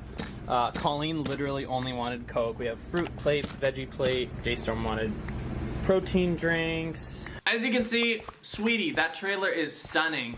Healthy foods. There's also some junk foods if you have a sweet tooth. There's green juices, there's water, there's fresh fruit, there's fresh vegetables. There were ice pops in the freezer. There were almonds, seaweed snacks, healthy snacks, Cheez-Its, everything. Anything you wanted, we had it there. We even had hummus, vegetable trays, and all of those were being replenished daily by me. Again, not my job description, but it's something that I wanted to do because I was friends and friendly with everybody on the cast that season. I wanted everybody to be well taken care of. Like I was very unhappy because I was fucking hungry, dude. I'm hungry. Not eating enough and not eating the right food, and in the mental state of every time I eat one of these like snacks from Crafty, I'm blowing up 100 sizes. Wow, Gabby. Okay, let me just say something right off the bat.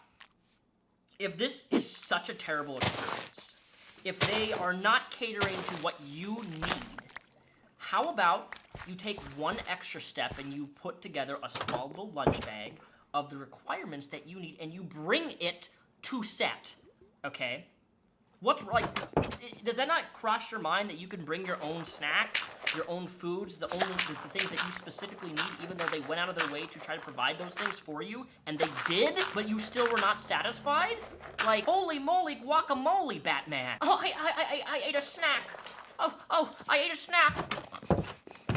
I'm gonna blow up to 100 sizes. Oh my god, what am I gonna do? But you see my point here? Like, do you this is wild. This is a wild situation. I can't believe this. I really can't. So then the last day that I was there, we wrapped at like 4:30 or 5 because like there was this big power outage thing that like literally postponed production like so late. So we wrapped around 4 or 5. And then I got my call time and I was like, why? It's a night shoot. And that was something that happened to me both seasons where like my call time was always ridiculously early. I feel like that's a full work day and we haven't even started working yet. Then I'm just like sitting around in full glam doing nothing else. Like it's a miserable fucking experience. Everybody else who had a great experience, great. But like for me, that's why I said I didn't want to do it. Because I didn't want to fucking do it. And that's honestly also on me for not respecting my own boundaries. I didn't understand myself enough at the time to know that I just should not have done the show. Hey, cool, you're right. You didn't respect your own boundaries. But how is that other people's problem? Why is it other people's fault? If you don't respect your own boundaries and you agree to things or you are one of those people that always says yes, yes, yes, yes, yes, yes, yes, that isn't on them. That's on you. And you admit this, but you're still trying to blame things on both of them. Why? I should have fucking held firm to that and just been like, I love you, I want to support you, but like this is a no for me. So anyway, the last day, I had this absurdly ridiculous call time and I literally told the producer, no, I'm getting home. It's like 5 fucking a.m. Like I have to sleep. And they were like, well, we need you to do your interviews.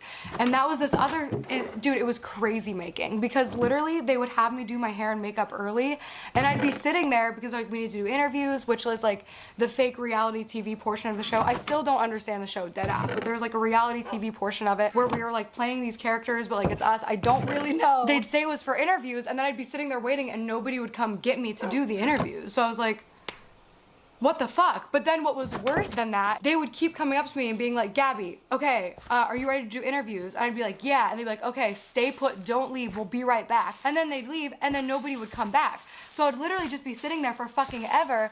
And then somebody else would come back and be like, oh, why aren't you in interviews? And I'm like, because nobody came and got me. And then they'd be like, okay, hold on one sec. And then they would leave. Literally what would happen is we would start filming the episode and I didn't do the interview. So you had me get my ass here that early. I sat here and did nothing. Here's what really fucking sent me over the edge. I got home to my fucking room and I had an email from my agent saying, Gabby, you can't refuse to do interviews. And I was like, I'm not refusing to do interviews. I'm literally sitting here waiting and nobody's getting me or miking me. How is this my fault? Like, I literally felt like I was going crazy. The PA tells Gabby a time that she has to arrive the next day and she completely refuses, cusses out the PA and tells him that she refuses to come. So, of course, we reach out to her manager, let him know that, hey, Gabby is refusing to work under the contract that she signed, and that she needs to show up on set. And her manager was extremely apologetic and was basically saying that he was going to drop her after this. Like, it was extremely unprofessional. Like,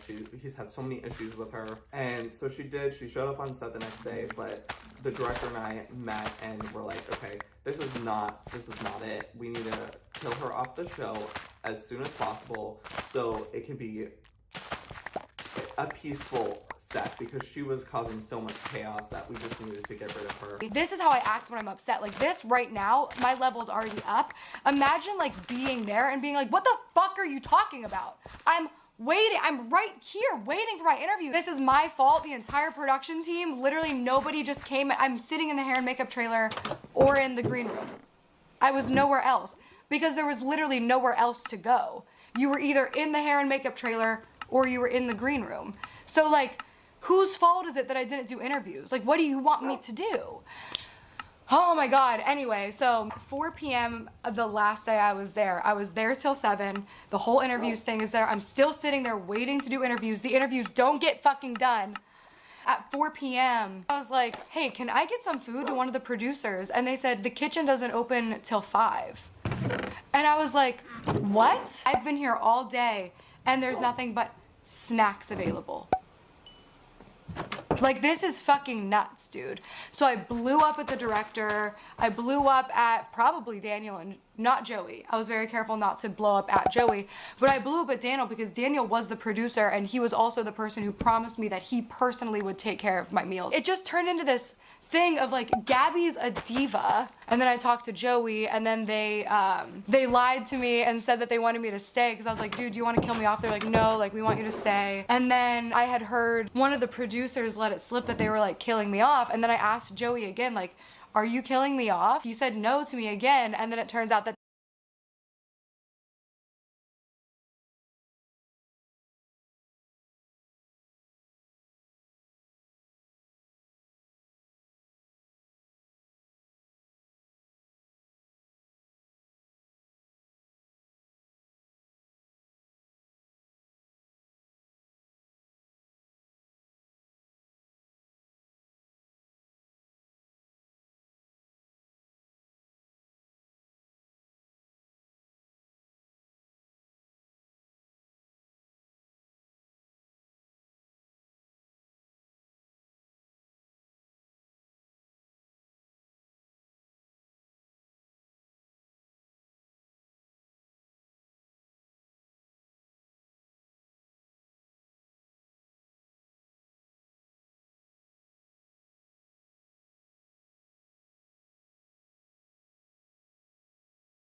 they did actually plan to kill me off, which was for the best, don't get me wrong, but it's just like, dude, just be a real person. Like, nobody's a real person.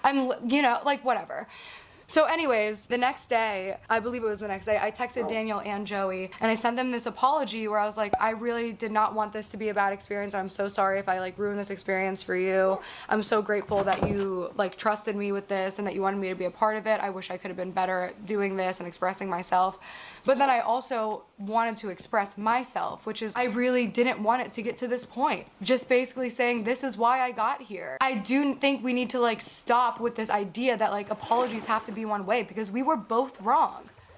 I was a bitch and an asshole, which actually, no, I'm not gonna call myself a bitch. I'm going to say that I had a very emotional reaction to a very emotionally triggering situation. All right, I gotta say something here. You had a emotional reaction to a triggering situation. Triggers are very, very, very real. I've been triggered once so bad that I punched a hole in the wall. That reaction that I had, despite what was said to me, as triggering as it was, that was my responsibility, my reaction. It doesn't matter what they said, no matter how horrible what they said, I'm responsible for how I react. If I am triggered by something that somebody does, I am responsible for my reaction and what I do. If I'm walking down the street and somebody says something that triggers me, and I just go up through and bash them in the face, am I not responsible for my reaction? This is the one thing. I see this happen too often. People are like, you triggered me. You said something that triggered me. I get it. But if you result to an abusive response through a trigger, let's say hitting somebody, your response is always your responsibility. It doesn't matter the context of what is said to you. Now I'm talking about verbal words here, specifically in this incident. You being emotionally triggered by something doesn't justify you acting like an asshole to people, doesn't justify you treating people like garbage. Stop using I was triggered to hurt other people. There is no excuse for that. I've dealt with that myself, and it's horrible because then everybody is terrified that they can't even talk to you because they're walking on, they're literally tiptoeing constantly like this. Oh my God. What if I say something wrong? What if I word something wrong? What if I step on the wrong little egg and she gets triggered and she verbally abuses me or attacks me or calls me names? I have been there. I know what this is like. And it's a terrifying experience to know somebody who, when they get triggered, justifies their response based upon, you triggered me. You triggered me. You triggered me. That's why I hit you. You triggered me. That's why I punched you in the fucking face. You triggered me. That's why I went to a school, pulled out a shotgun, and shot children. I know that's dramatic. I'm exaggerating here for the sake of the argument. Do you see my point on why this is so fucking crazy to me? The point that I'm trying to make is that no matter what is said to you or what is done to you, you are responsible. You as an individual, Gabby Hanna, me as an individual, Daniel Solzbach, Repsion, I am responsible for how I react to something when I am triggered. If my response is toxic, horrible, abusive, whatever it is, that is on me. Always. Even if the narcissist is trying to get a reaction out of you to react, and you do react, if you do something in that reaction that is, let's say, you hit somebody or something, that's still on you. You're responsible for that. And you need to take accountability for how you react.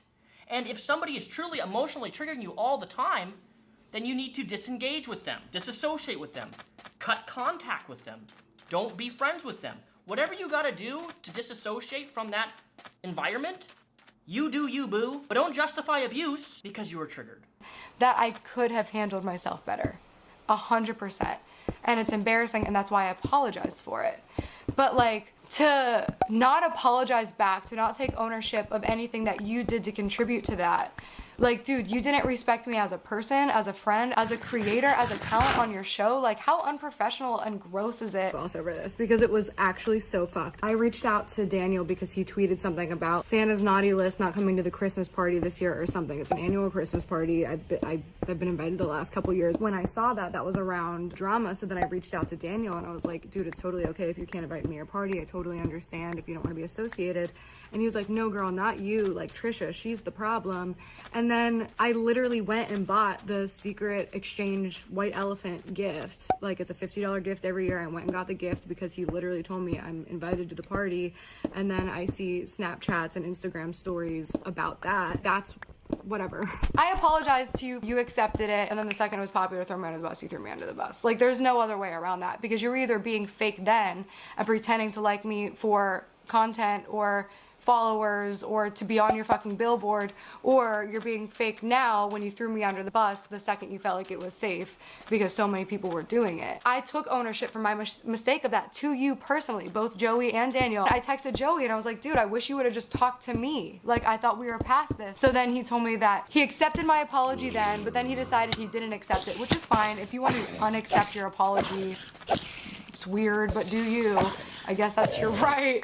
So then her video goes into her apology and my fake accepting her apology. So same with before, where we're on set, it's like I have to do what I have to do to protect this project.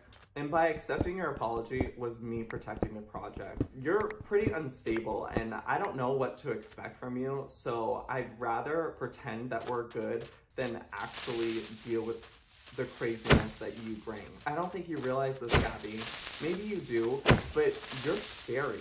And you make it very hard for people to be honest with you. And if I was honest with you, nothing would have changed. You're so delusional and you think that you were always going to be the victim. Even months after, when I finally did share with you my frustration of you on set, there was no getting through to you. There was always just an excuse. So maybe understand that the reason why all these people who are fake friends just don't know how to cut it off with you because you're scary. But I think it's also kind of fucked up to like go onto a public platform without at least coming to me first and being like, you know what, I thought about it and I still want to talk about it. I'm still upset. But in my personal opinion, when somebody apologizes and then they revoke an apology, that is a thing. And I don't think it's super weird depending on the context. But I can definitely understand where Joey would have come from in terms of, you know, apologizing. Because you are somebody who forces apologies out of people, regardless of whether there's merit for that apology or not. You constantly, with everybody, you're throwing fingers and demanding apologies from every single person, even if they've done something so like Oscar. We gotta go back to Oscar. For him, like, liking a tweet. You demanded him apologize for liking a tweet that was about you. Like, do you understand how ridiculous that is? And sometimes people will just apologize because they don't want to deal with you. It's easier just to say, I'm sorry or whatever, to make you go away. But then, you know, in retrospect, sometimes people can come and be like, you know what? I shouldn't have apologized for that because I'm being forced into apologizing for something that I didn't actually even do, but I feel guilty for because you're making a whole scene and it's just causing drama, and I just don't want to deal with it, and I don't want to deal with you because you're fucking crazy. You know? Has that ever I mean, I can't speak. Has that ever crossed your mind, Gabby? Can somebody in the comment section leave a comment on how many people Gabby Hanna has demanded that they apologize? I think Dom the Bomb. I'm thinking Oscar. I'm thinking Daniel Preda. I'm thinking Joey Graceffa. I'm thinking Jesse Smiles. I'm thinking Cadis. I know there's more. Do you understand? Like, this is crazy to me that your ego simply relies upon having an apology from every single person who spoke in any context in a negative way of their experience with you. I've learned in my life that, you know what?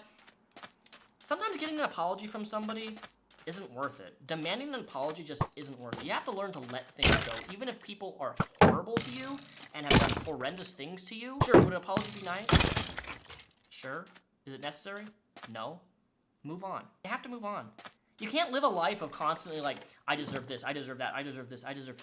Nobody deserves jack shit in life. Okay? From other people. That's the problem, Gabby. Your expectations for what you require of people is too high. And the moment you have these high expectations for everybody around you, you're going to be disappointed. It's a universal rule of life. So embarrassing finding out how many people did not give a fuck about me. Like, I went through my life without friends. Like, that's not a friend. That never was a friend.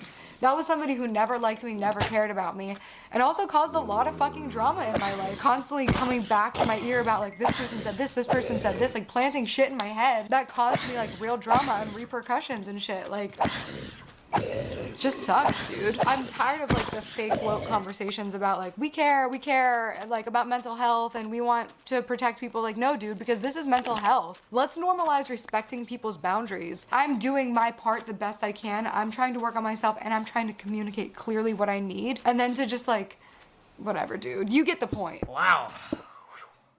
Wow, guys, that was quite a segment, wasn't it? And I'm gonna be making a part 3 of Gabby Hanna. We're gonna be covering more Trisha Paytas stuff, the whole Jessie Smiles stuff, the phone call, and all of that in another video. Unfortunately, this video is too long already. This is like a documentary series with a bunch of commentary put in between. And I'm gonna go have fun with this little guy. And yeah, I hope you guys. An extensive list of ideas that are funny, wholesome, and will not get us canceled. I say us, but me, And so fantastic. That sounds great. So reacting to BTS' new music video. Let's give our full, unfiltered reaction to BTS's new music video. No, vetoed. Why, Dan? I like it. Doesn't matter. Vetoed. Dark Souls playthrough, no commentary. Oh. That's not really a cancelable offense. It's a bad idea. Snoozer. Okay. Oh, drive the Gatsby into a load-bearing beam, one of these, and see if we can collapse the building. Absolutely not. That's Ethan. No. Do not. Ethan. No. Do not do this. Ethan. No. Ethan.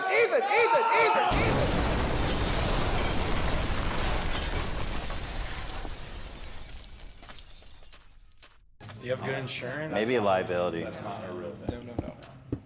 Okay, move out to the woods, buy a cabin, swear off technology, and talk about the Industrial Revolution and its consequences, vis-a-vis, become a terrorist. How is that content if you have no technology? You can't shoot that. What is that idea? Ethan Kleinzinski? Like, what is this? It's just, yeah. Okay, not a good idea. I get it. So buying everything on every fast food menu challenge and seeing how much weight I can gain before Hila comes home. I think that's a fucking great idea. Thank you, Zach. That is a great idea, man. Woo! Zach likes it. Dan, check this out. 3,057 double quarter pounder with cheese meals, $30,000. Let's see if we can finish it. To order here? Yeah, we could do. That's like what, like 8,000 a piece? Hila is not gonna like that. Like $30,000 at McDonald's? No. I'm in, man. Okay, guys, this one is you're gonna love. It's super safe, wholesome, and fun. Blackout Trump on a live stream. Don't react. Hear the second part, and talk about complex racial issues in America. No. I'm into it. Okay, well, fine. Let's talk about trans athletes. In sports. You are not equipped for that discussion. No? No. Okay, let's see how many people we can defame in one episode. The goal is to see how many defamation lawsuits I can generate from one episode of the podcast. So it'd be saying stuff like Keemstar Rick.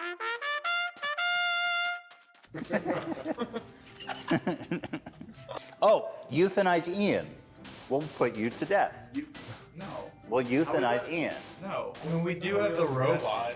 Yeah, we have the. Sam, can we euthanize Ian? Absolutely not. Oh, she does like it. Ian likes it. I'm afraid Ian might like the idea.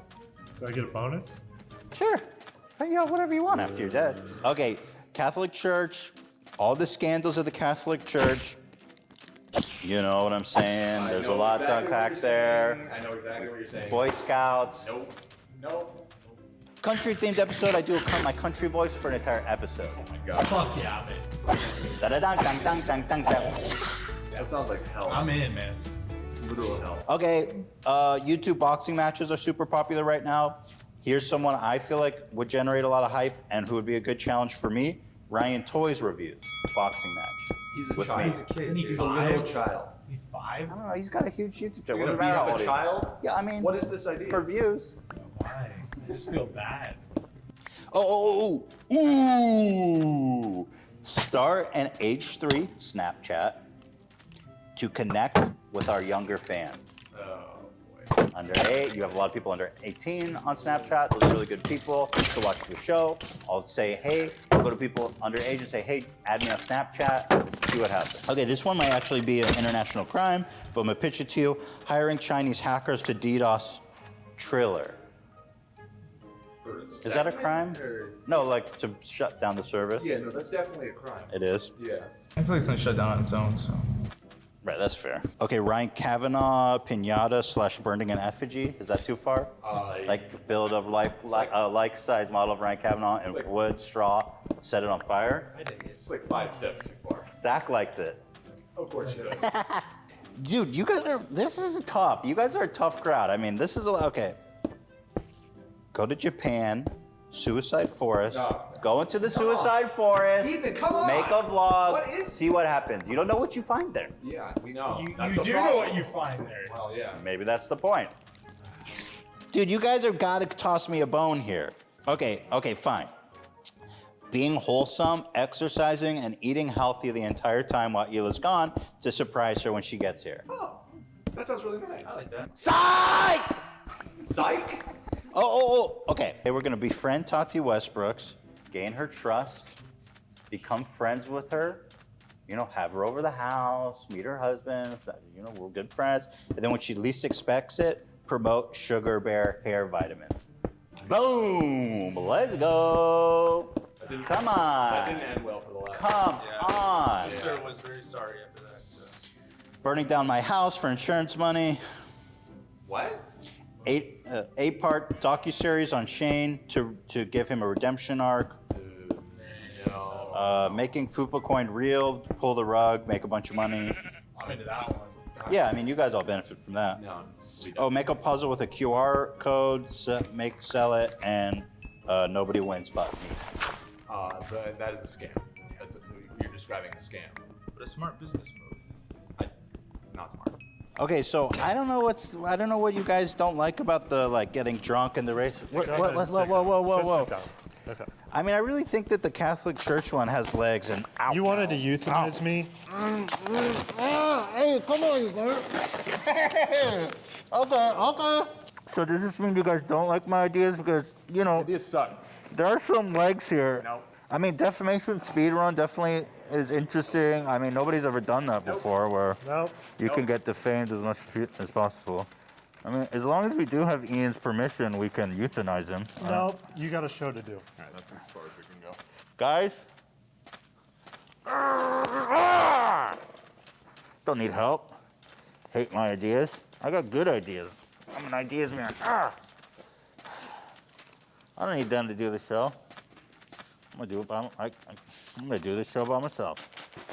I can't believe you guys really taped me up like that. I mean, I didn't deserve that. You absolutely needed it. I mean, dang, it's really hard not to get canceled without Hila here. Literally every one of my ideas was horrible and cancelable. You believe that? Yeah, I do. Off the rails! Come on, people! Let's go!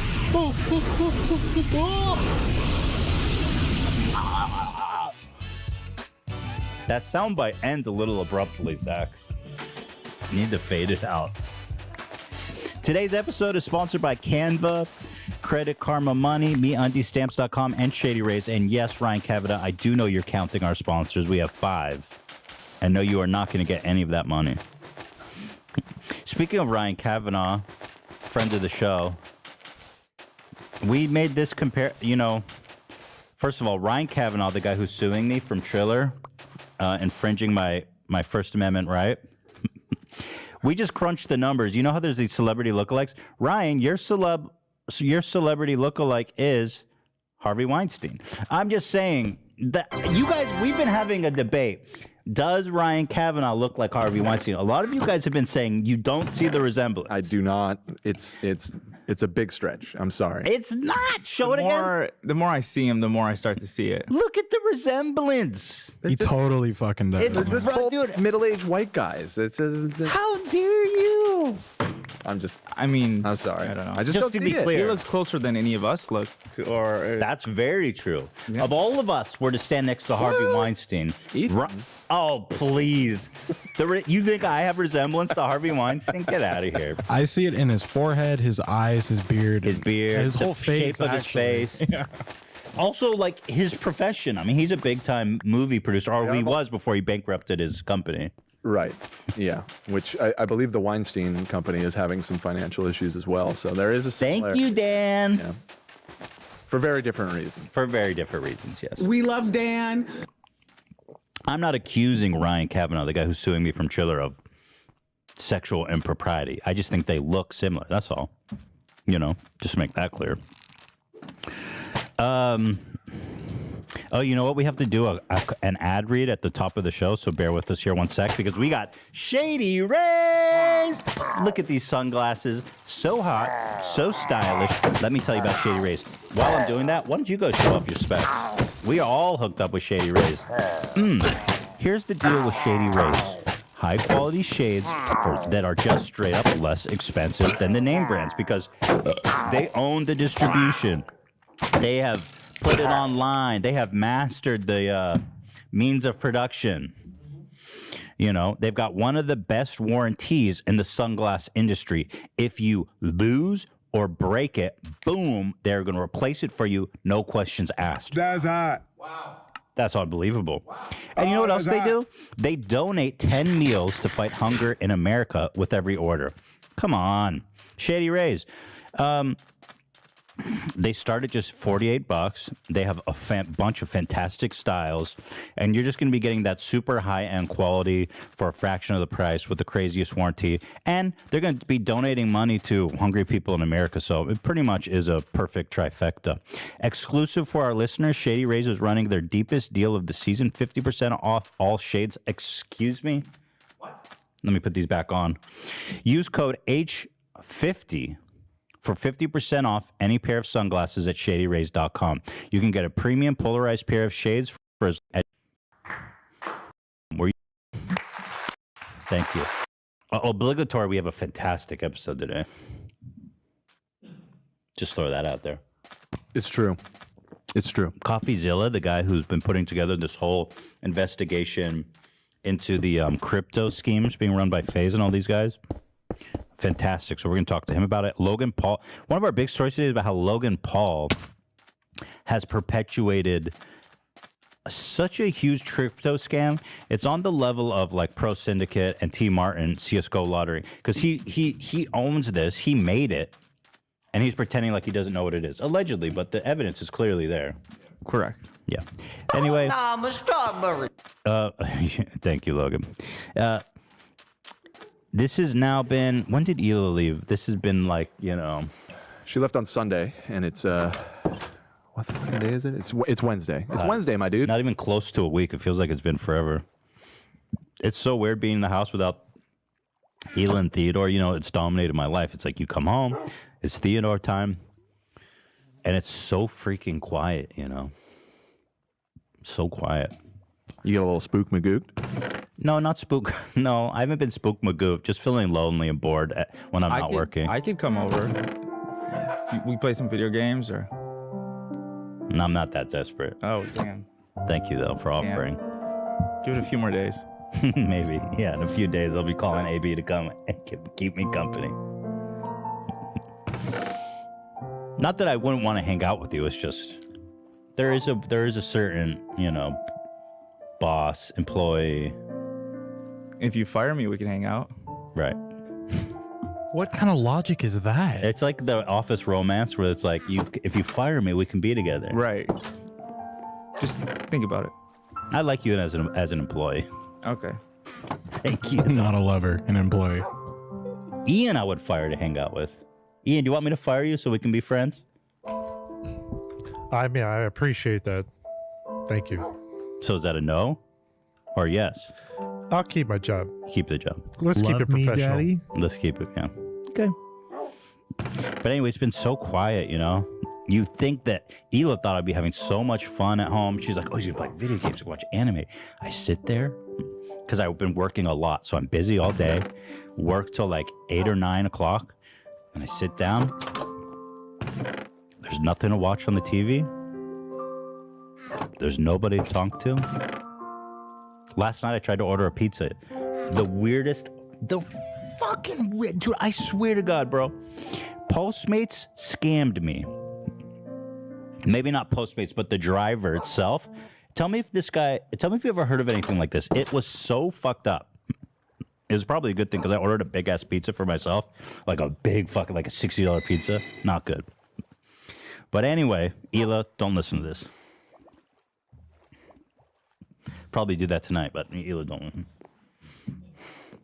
So I order this pizza.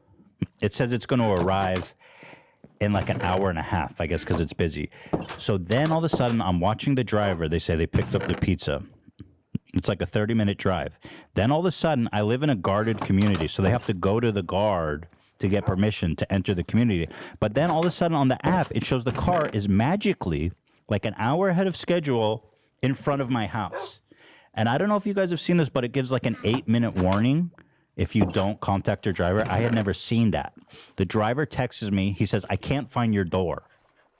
And I says, the door is like, it's not hidden. It's very obvious. It's so obvious where the front door is. So I go, this is so weird, you know? And the minute he sends the I'm at your front door, he starts this 8-minute timer. And it says, if you don't contact your driver within 8 minutes, then you're not going to be refunded for your order. So I'm texting him. I'm like, I'm outside. I don't see you. On the Postmates map, it shows that the driver's right in front of my house. So I'm standing there. There's no car. I called the gate. I said, did anyone enter with food? And they say, nobody's come into the community. They would know. So this driver mysteriously shows up in front of my house an hour early, says, I can't find the door. On the map, it shows the car's right in front of my house. And I'm going, where are you? Where are you? Where are you? I'm in front. I don't see you. I don't think you're here. And then all he ever says is, I can't find your door. The 8 minutes expire. And then he fucking disappears. In reality, you guys got scammed. I feel like there's some weird... And then the driver itself only had like 15 deliveries. He didn't have a profile picture. I felt like this is some weird scheme that people are running as like fake Postmates drivers. That is very strange. I have a conspiracy theory. Go ahead. Maybe Hila tipped off the guards. She's like, if you see any fucking pizza guys come through here, you turn their ass around. And why do you say I can't see your door? Huh? You said I can't find your door. Because the guard related the message to the pizza man. So it's a deep conspiracy between Hila, the driver, and the guard. Yes. And the pizza place. Correct. They're all in on it. The earth is flat. We've never been to the moon. I've never had a good Postmates experience. I know. So I would believe that something would happen like this through that app. I've never had a good experience with them. You know what? I'm not going to say that. I do have plenty of good Postmates experiences, but this one, I have a lot of bad ones recently though, Zach, so I do co-sign, but this one was so weird. I felt like someone is doing something super shady here, and I don't like it. So that's my story. Fascinating stuff here, guys. Fascinating. I found it really fascinating. Anyway, don't you think these two look alike?